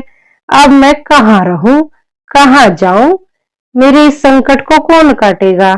हाय, मेरे ऊपर तो बड़ी ही विपत्ति आ पड़ी है। इस दुख के कारण अवश्य मुझे एक दिन प्राण छोड़ने पड़ेंगे। उसी समय परम ज्ञानी गोकर्ण जी वहां आए और उन्होंने पिता को वैराग्य का उपदेश देते हुए बहुत समझाया। वे बोले, पिताजी, यह संसार असार है। यह अत्यंत दुख रूप और मोह में डालने वाला है। पुत्र किसका, धन किसका, किसी का भी नहीं। स्नेहवान पुरुष रात दिन दीपक के समान जलता रहता है। सुख न तो इंद्र को है और न ही चक्रवर्ती राजा को, तो केवल विरक्त एकांत जीवी मुनि को ही सुख रहता है। यह मेरा पुत्र है, इस अज्ञान को छोड़ दीजिए। मोह से नरक की प्राप्ति होती है।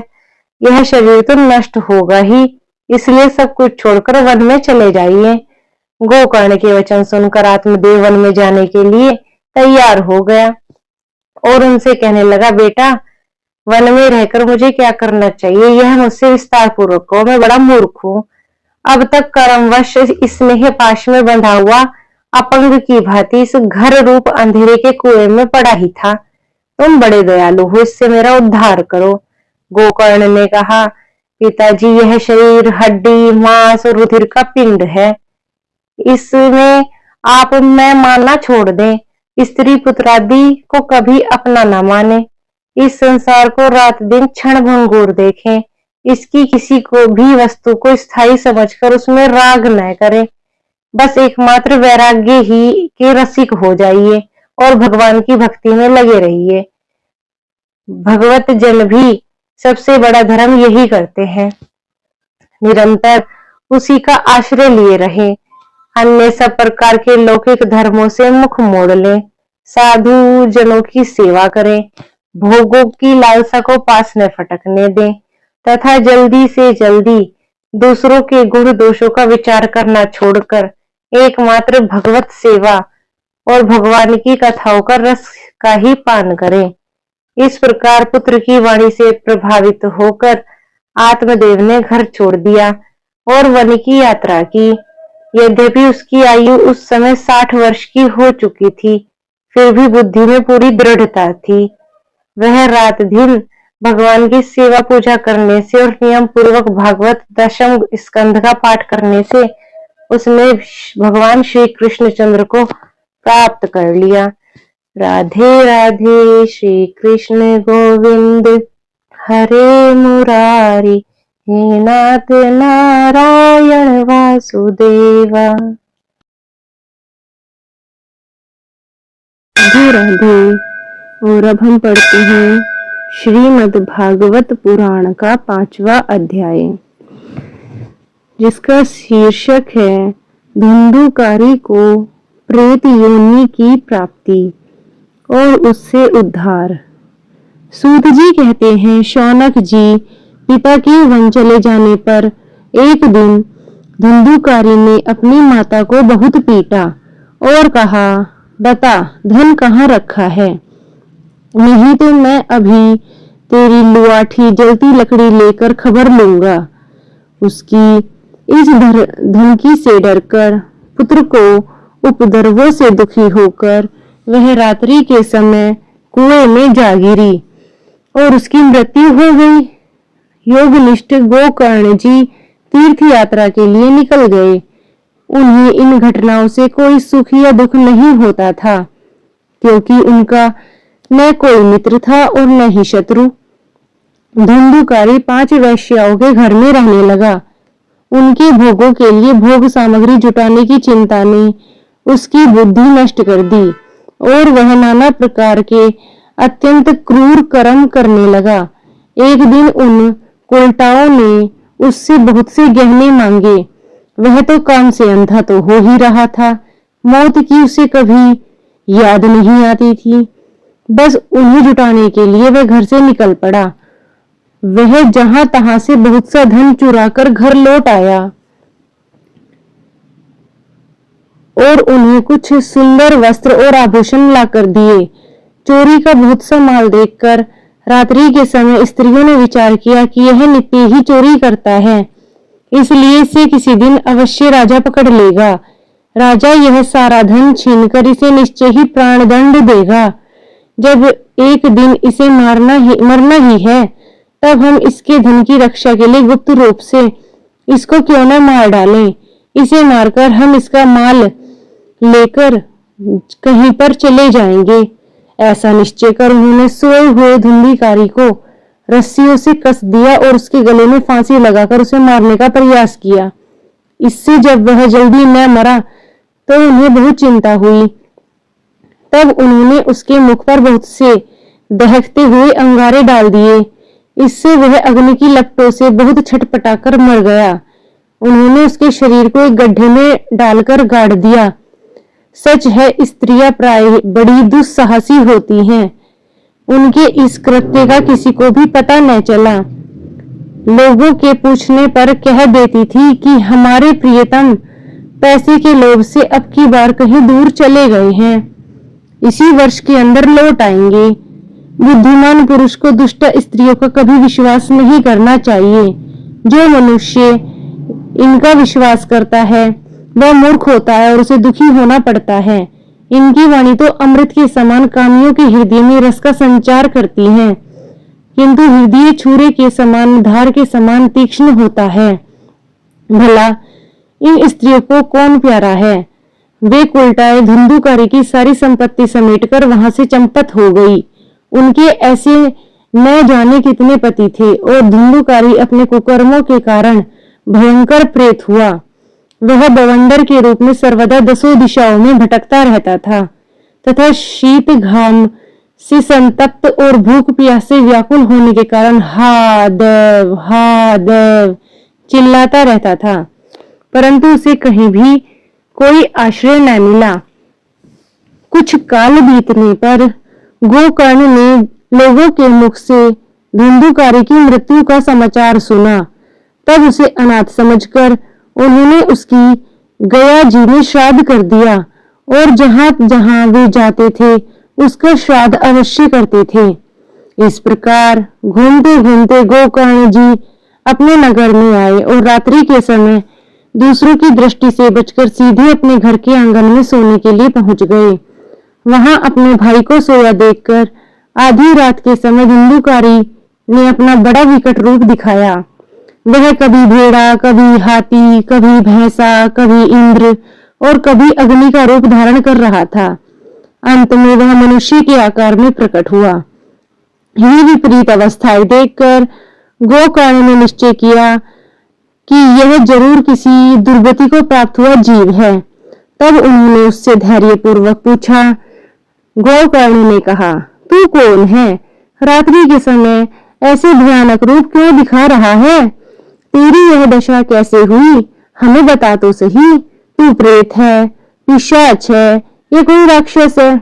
सूत जी कहते हैं, गोकर्ण के इस प्रकार पूछने पर वह बार बार जोर जोर से हंसने लगा, रोने लगा। उसमें बोलने की शक्ति नहीं थी, इसलिए उसने केवल संकेत मात्र किया। तब गोकर्ण ने अंजलि में जल लेकर उसे अभिमंत्रित करके उस पर छिड़क दिया। इससे उसके पापों का कुछ शमन हुआ और वह इस प्रकार कहने लगा। प्रेत बोला, मैं तुम्हारा भाई हूँ, मेरा नाम है धुंधुकारी। मैंने अपने ही दोष से अपना ब्राह्मणत्व नष्ट कर दिया है। मेरे कुकर्मों की गिनती नहीं की जा सकती है। मैं तो महान अज्ञान में चक्कर काट रहा था, इसी से मैंने लोगों की बड़ी हिंसा भी की है। अंत में उल्टा स्त्रियों ने मुझे तड़पा तड़पा कर मार डाला है। इसी से अब मैं प्रेत योनि में पड़कर इस दुर्दशा को भोग रहा हूँ। अब दैववश कर्म फल उदय होने से मैं केवल वायु भक्षण करके जी रहा हूँ। भाई, तुम दया के समुद्र हो, अब किसी प्रकार जल्दी ही मुझे इस योनि से छुड़ा दो। गोकर्ण ने धुंधुकारी की सारी बातें सुनी और तब उससे बोले। गोकर्ण ने कहा, भाई, मुझे इस बात का बड़ा आश्चर्य है कि मैंने तुम्हारे लिए विधि पूर्वक गया जी में पिंडदान किया था, फिर भी तुम प्रेत योनि से मुक्त कैसे नहीं हुए? यदि गया श्राद्ध से भी तुम्हारी मुक्ति नहीं हुई तब इसका और कोई उपाय ही नहीं है। अच्छा, तुम सब बात खोलकर कहो, मुझे अब क्या करना चाहिए? प्रेत ने कहा, मेरी मुक्ति सैकड़ों गया श्राद्ध करने से भी नहीं हो सकती। अब तो तुम इसका कोई और उपाय सोचो। प्रेत की यह बात सुनकर गोकर्ण को बड़ा आश्चर्य हुआ। वे कहने लगे, यदि सैकड़ों गया श्राद्धों से भी तुम्हारी मुक्ति नहीं हो सकती तब तो तुम्हारी मुक्ति असंभव ही है। अच्छा, अभी तो तुम निर्भय होकर अपने स्थान पर रहो, मैं विचार करके तुम्हारी मुक्ति के लिए कोई दूसरा उपाय करूंगा। गोकर्ण की आज्ञा पाकर धुंधुकारी वहां से अपने स्थान पर चला आया। इधर गोकर्ण ने रात भर विचार किया, तब भी उन्हें कोई उपाय नहीं सूझा। प्रातःकाल उनको आया देखकर लोग प्रेम से उनसे मिलने के लिए आए। तब गोकर्ण ने रात में जिस प्रकार कुछ हुआ था वह सब उन्हें सुना दिया। उनमें जो लोग विद्वान, योगनिष्ठ, ज्ञानी और वेदज्ञ थे, उन्होंने भी अनेक शास्त्रों को उलट पलट कर देखा, तब तो भी उसकी मुक्ति का कोई उपाय नहीं मिला।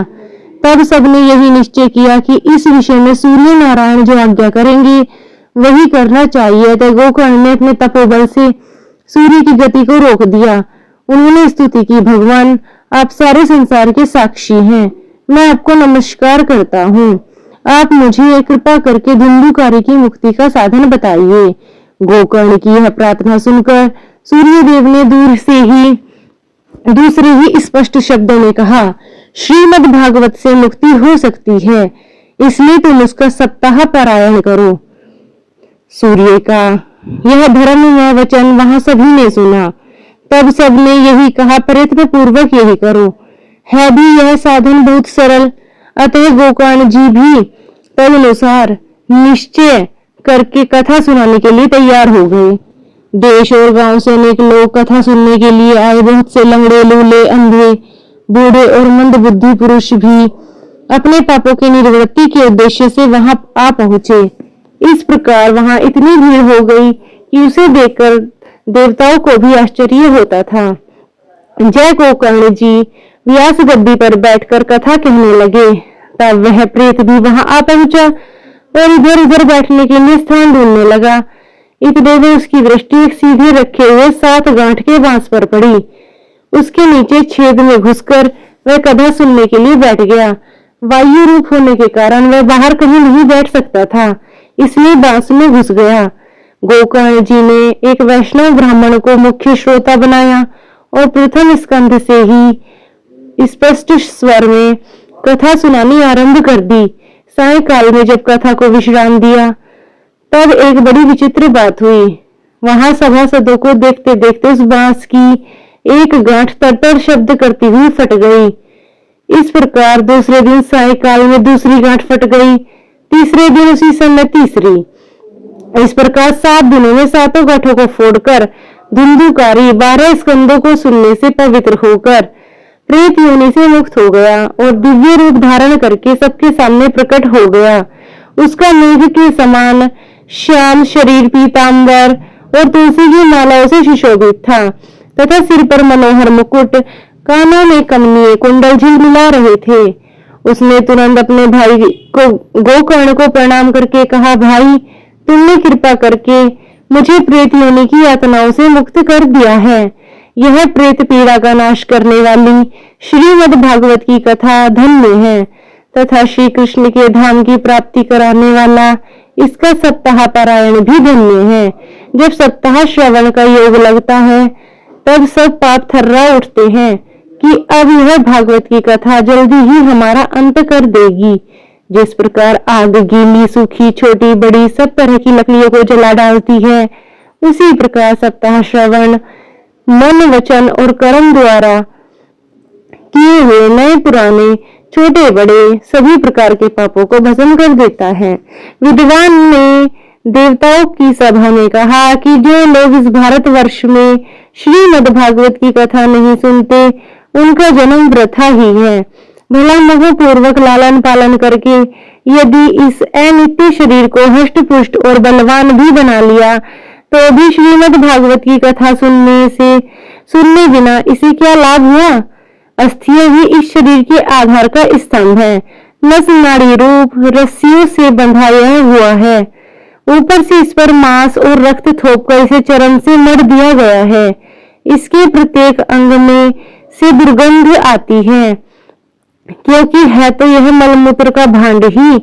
वृद्धावस्था और शोक के कारण परिणाम में दुखमय हो रहा है। रोगों का तो घर ही ठहरा। यह निरंतर किसी न किसी कामना से पीड़ित रहता है, कभी इसकी तृप्ति नहीं होती। इसे धारण किए रहना भी एक भार ही है।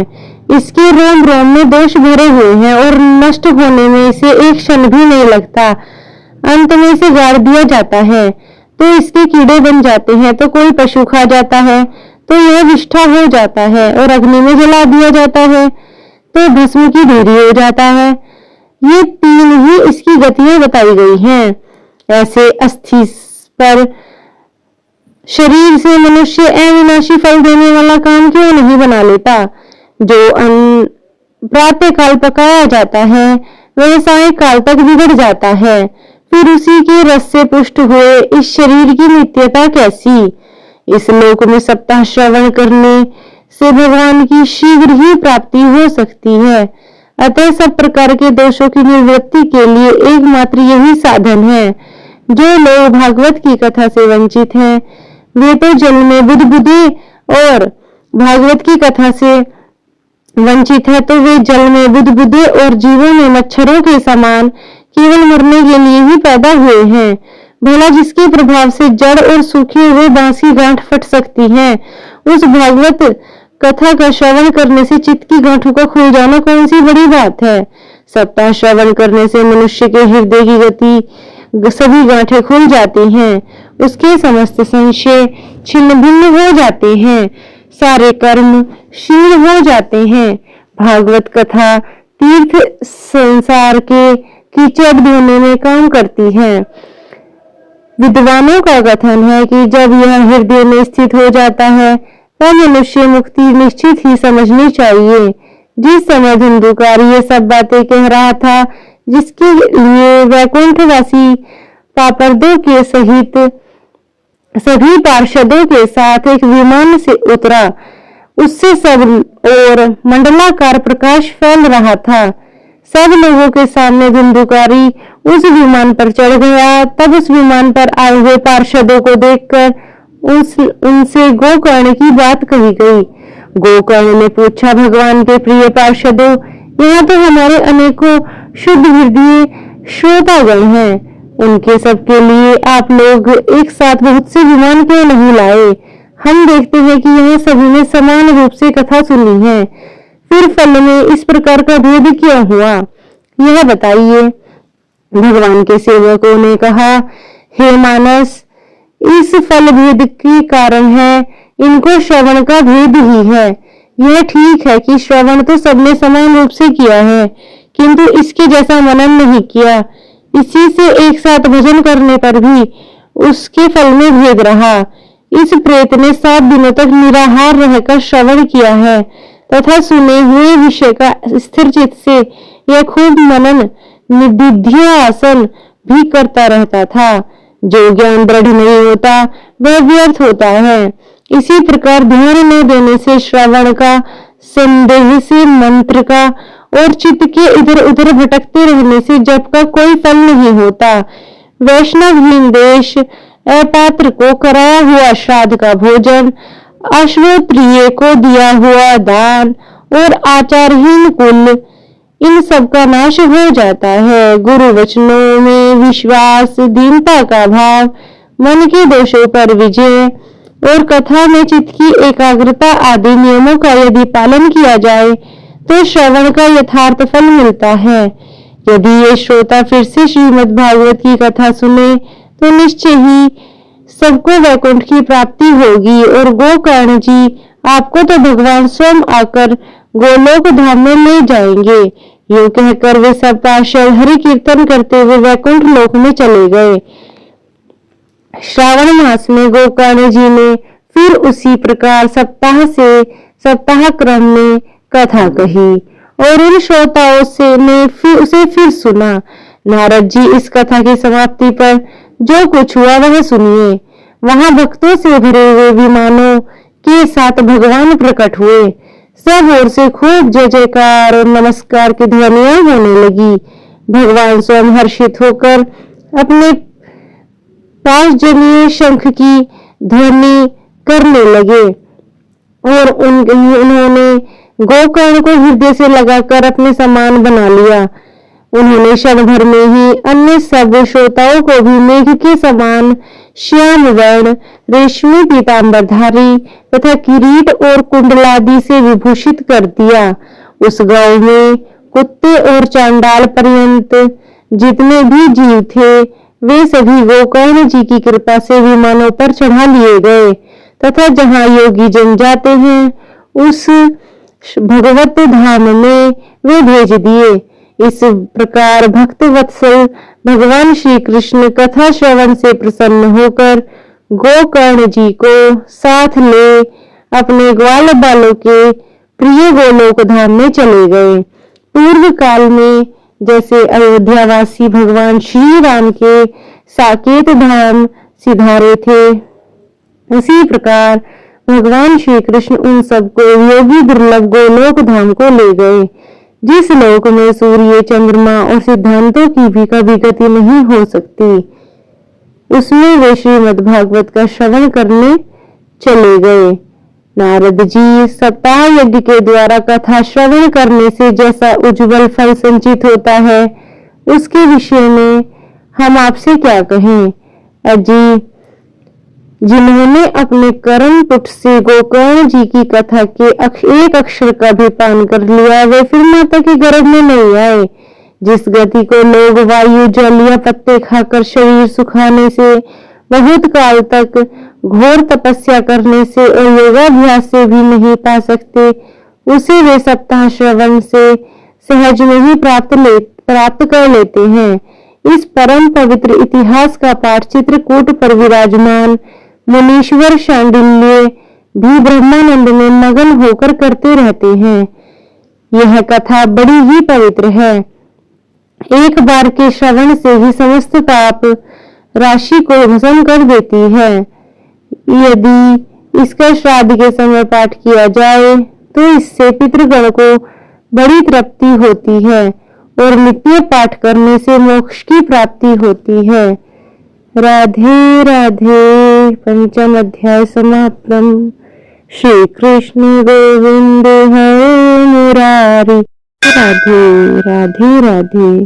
और हम पढ़ते हैं छठा अध्याय श्रीमद् भागवत महापुराण का, जिसका शीर्षक है सप्ताह यज्ञ की विधि। श्री सनकादिक कहते हैं, नारद जी, अब हम आपको सप्ताह श्रवण की विधि बताते हैं। यह विधि प्राय लोगों की सहायता और धन के साध्य की कही गई है। पहले तो यत्न पूर्वक ज्योतिषी को बुलाकर मुहूर्त पूछना चाहिए तथा विवाह के लिए जिस प्रकार धन का प्रबंध किया जाता है, उसी प्रकार धन की व्यवस्था इसके लिए करनी चाहिए। कथा आरंभ करने पर भाद्रपद, अश्विन, कार्तिक, मार्गशीर्ष, आषाढ़ और श्रावण, ये 6 महीने श्रोताओं के लिए मोक्ष की प्राप्ति का कारण है। इन महीनों में भद्रा, व्यतिपात आदि कुयोगों को सर्वथा त्याग देना चाहिए तथा दूसरे लोग जो उत्साही हो उन्हें अपना सहायक बना लेना चाहिए। फिर प्रयत्न करके देश देशांतरों में यह संवाद भेजना चाहिए कि यही कथा होगी। सब लोगों को सपरिवार पधारना चाहिए। स्त्री और शूद्र आदि भगवत कथा एवं संकीर्तन से दूर पड़ गए हैं, उनको भी सूचना हो जाए ऐसा प्रबंध करना चाहिए। देश देश में जो विरक्त वैष्णव और हरि कीर्तन के प्रेमी हो, उन्हें पास निमंत्रण पत्र अवश्य भेजें। उसे लिखने की विधि इस प्रकार बताई गई है। महानुभावों, यहाँ 7 दिन तक सत्य पुरुषों का बड़ा दुर्लभ समागम रहेगा और अपूर्व रसमयी श्रीमद् भागवत की कथा होगी। आप लोग भगवद रस के रसिक हैं, अतः श्री भगवता अमृत का पान करने के लिए प्रेम पूर्वक शीघ्र ही पधारने की कृपा करें। यदि आपको विशेष अवकाश न हो तो भी एक दिन के लिए तो अवश्य ही कृपा करनी चाहिए, क्योंकि यहाँ तो एक क्षण में भी अत्यंत दुर्लभ है। इस प्रकार विनय पूर्वक उन्हें निमंत्रित करें और जो लोग आए उनके लिए यथोचित निवास स्थान का प्रबंध करें। कथा का श्रवण किसी तीर्थ में, वन में या अपने घर पर ही अच्छा माना गया है। जहाँ लंबा चौड़ा मैदान हो वहीं कथा स्थल रखना चाहिए। भूमि का शोधन, मार्जन और लेपन करके ही रंग बिरंगी धातुओं से चौक पूर्ण करें। घर की सारी सामग्री उठाकर उन्हें एक कोने में रख दे। 5 दिन पहले से ही यत्न पूर्वक बहुत से बिछाने के वस्त्र एकत्र कर लें तथा केले के खंभों से सुशोभित एक ऊंचा मंडप तैयार कराएं। उसे सब ओर से फल, पुष्प, पत्र और चारों वेदों से अलंकृत करें तथा चारों ओर झंडियां लगाकर तरह तरह के सामानों से सजा दे। उस मंडप में कुछ ऊंचाई पर 7 विशाल लोकों की कल्पना करें और उनमें विरक्त ब्राह्मणों को बुला बुलाकर बैठाएं। आगे की ओर उनके लिए वहां यथोचित आसन तैयार रखें। इनके पीछे वक्ता के लिए भी एक दिव्य सिंहासन का प्रबंध करें। यदि वक्ता का मुख उत्तर की ओर हो तो श्रोता पूर्वाभिमुख होकर बैठे और यदि वह पूर्वाभिमुख रहे तो श्रोता उत्तर की ओर मुख करके बैठना चाहिए, अथवा वक्ता और श्रोता के दोनों को पूर्व मुख होकर बैठना चाहिए।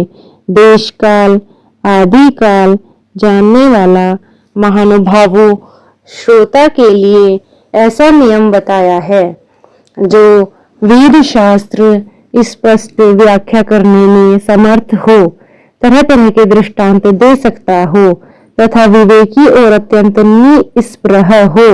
ऐसे विरक्त और विष्णु भक्त ब्राह्मण को वक्ता बनाना चाहिए। श्रीमद् भागवत के प्रवचन में ऐसे लोगों को नियुक्त करना चाहिए जो पंडित होने पर भी अनेक धर्मों के चक्कर में पड़े हुए स्त्री लंपट और पाखंड के प्रचारक हों। वक्ता के पास ही उसकी सहायता के लिए एक वैसा ही विद्वान और स्थापित करना चाहिए, वह भी सब प्रकार के संशयों की निवृत्ति करने में समर्थ और लोगों को समझाने में कुशल हो।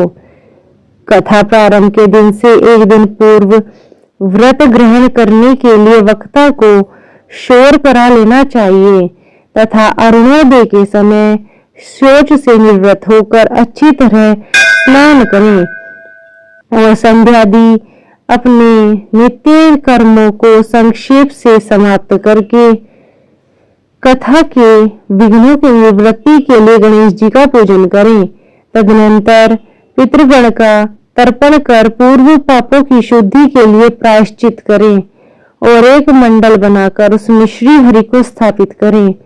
फिर भगवान श्री कृष्ण को लक्ष्य करके मंत्रोच्चारण पूर्वक क्रमशः षोडशोपचार विधि से पूजन करें और उसके पश्चात प्रदक्षिणा और नमस्कार करके इस प्रकार स्तुति करें।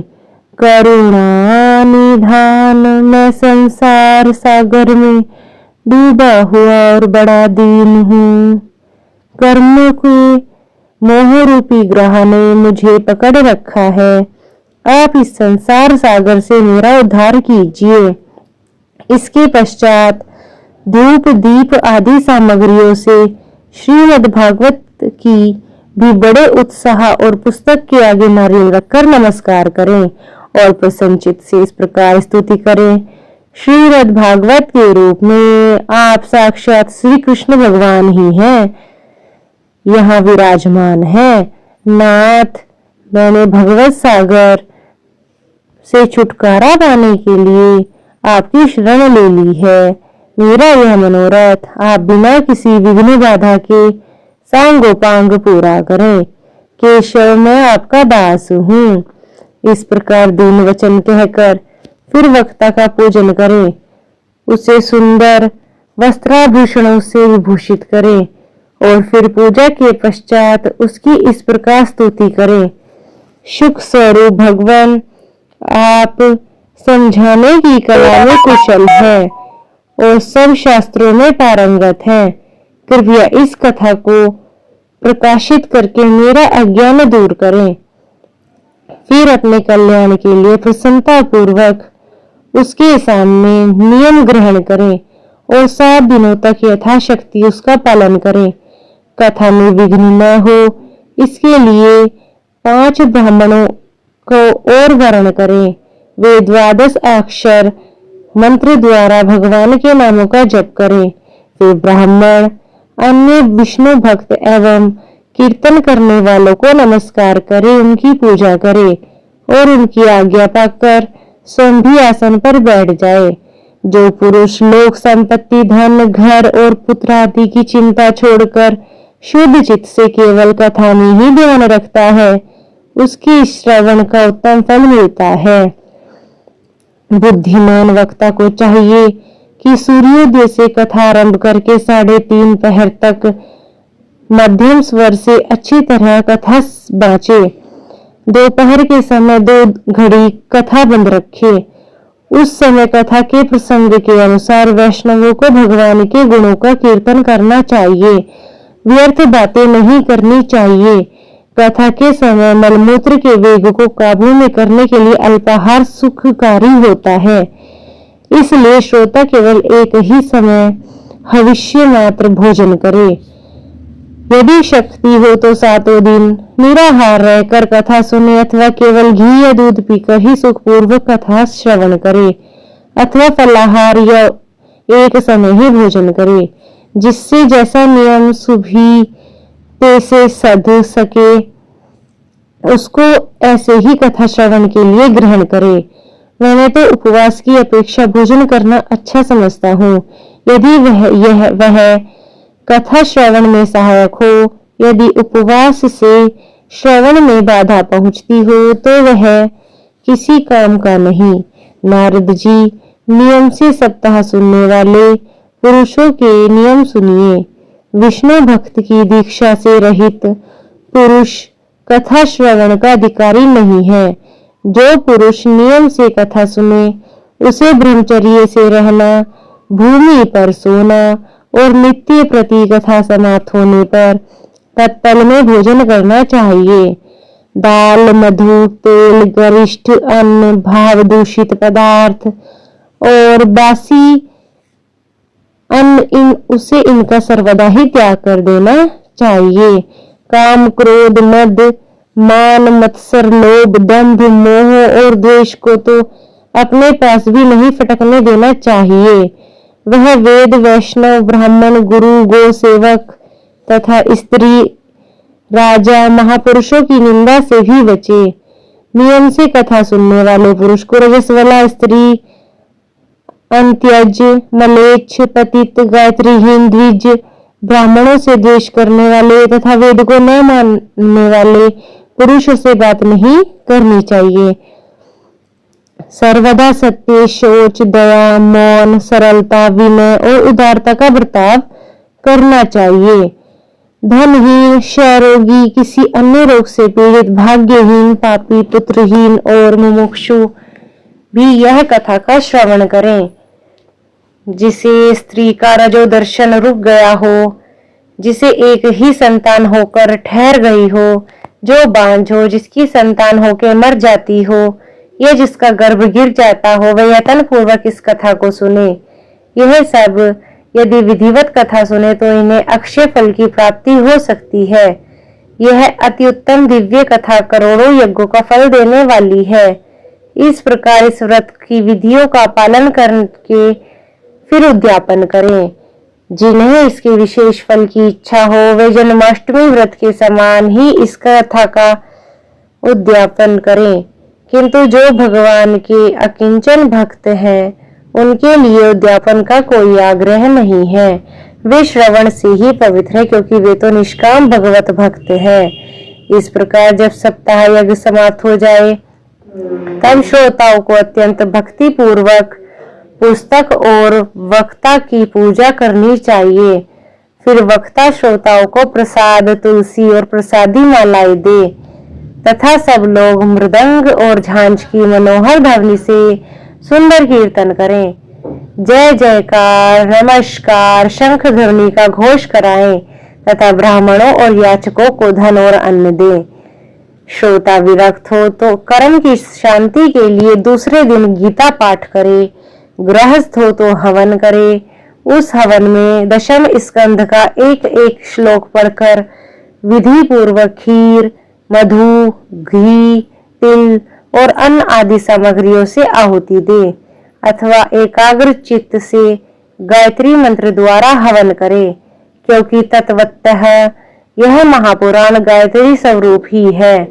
होम करने की शक्ति न हो तो उसका फल प्राप्त करने के लिए ब्राह्मणों को हवन सामग्री दान करे तथा नाना प्रकार की त्रुटियों को दूर करने के लिए और विधि में फिर जो न्यूनता अधिकता रह गई हो उसके दोषों की शांति के लिए विष्णु सहस्त्र नाम का पाठ करें।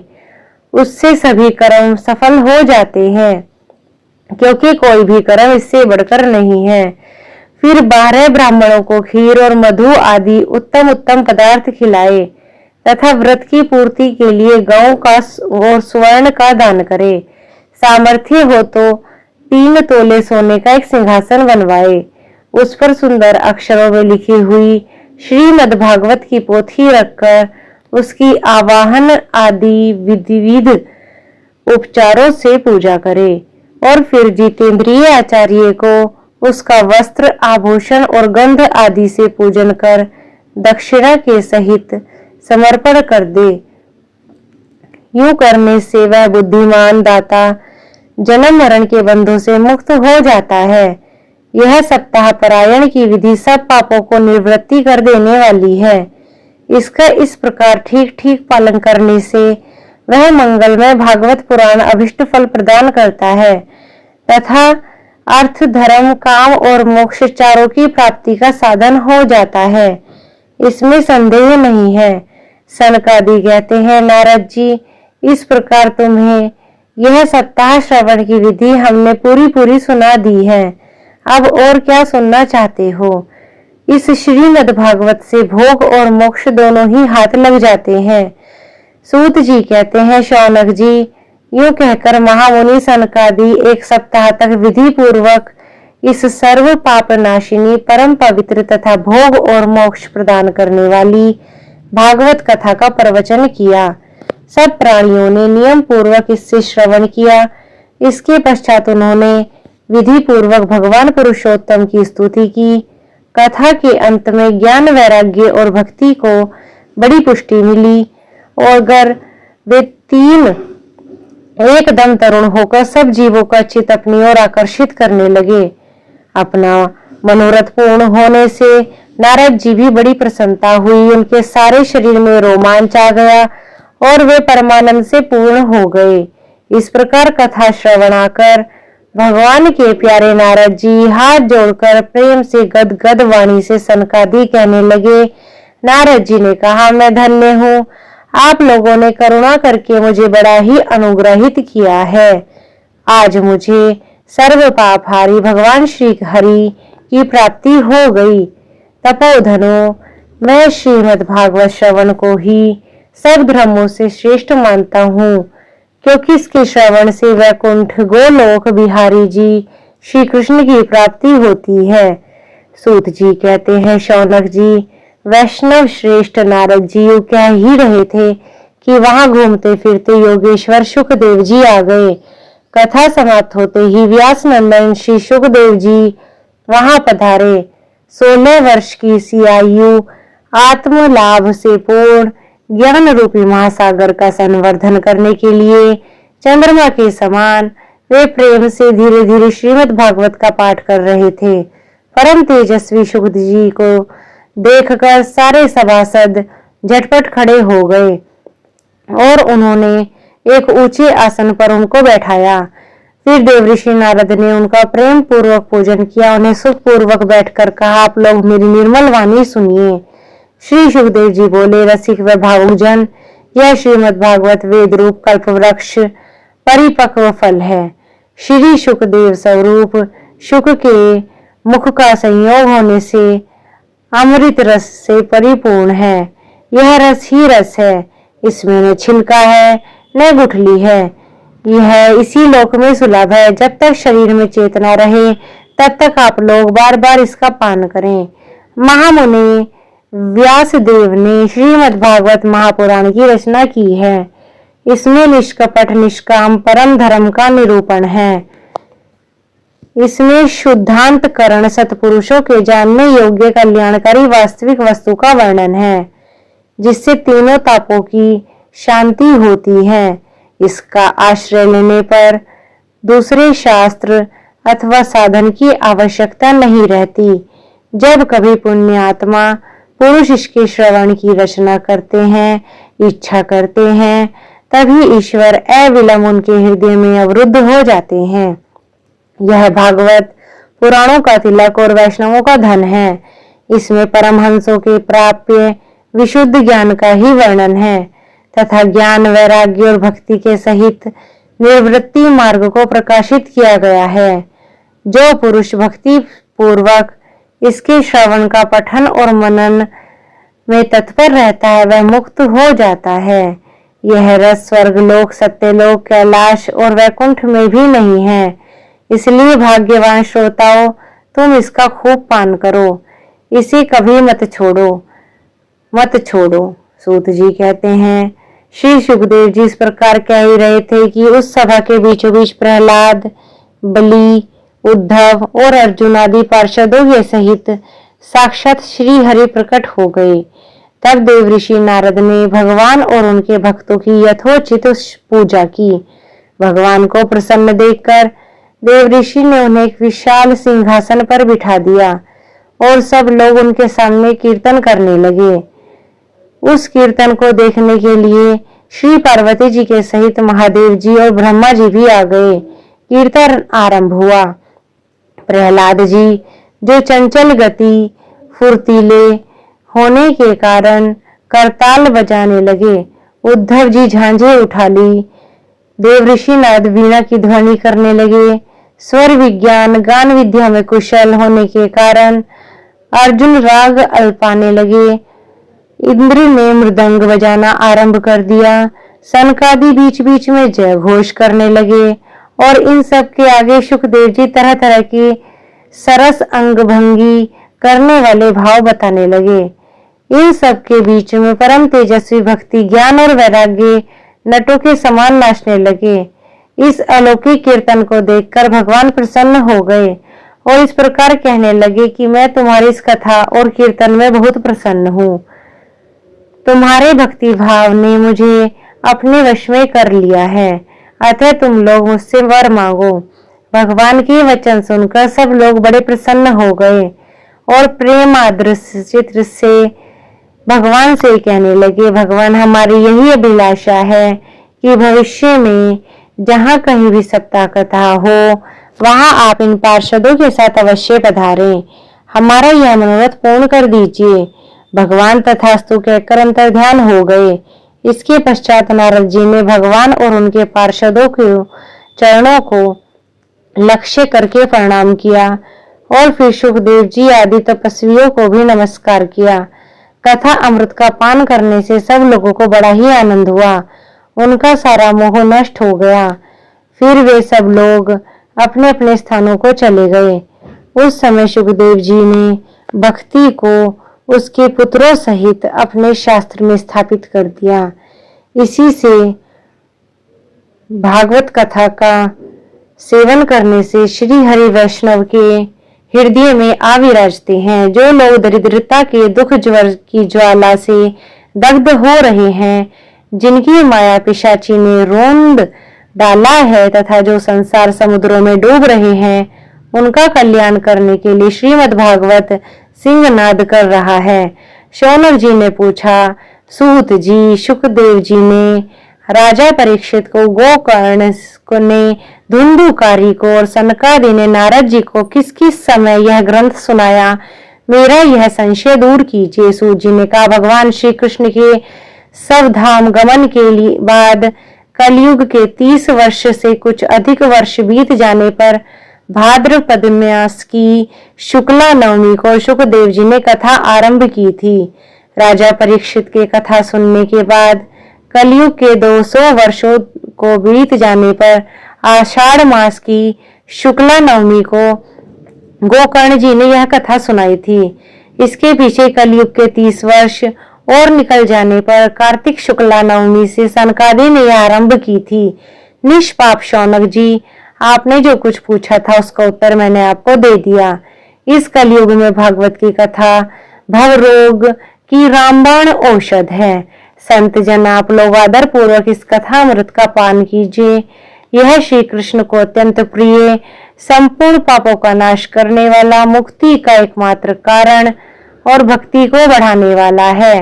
लोक में अन्य कल्याणकारी साधनों का विचार करने से और तीर्थों का सेवन करने से क्या होगा।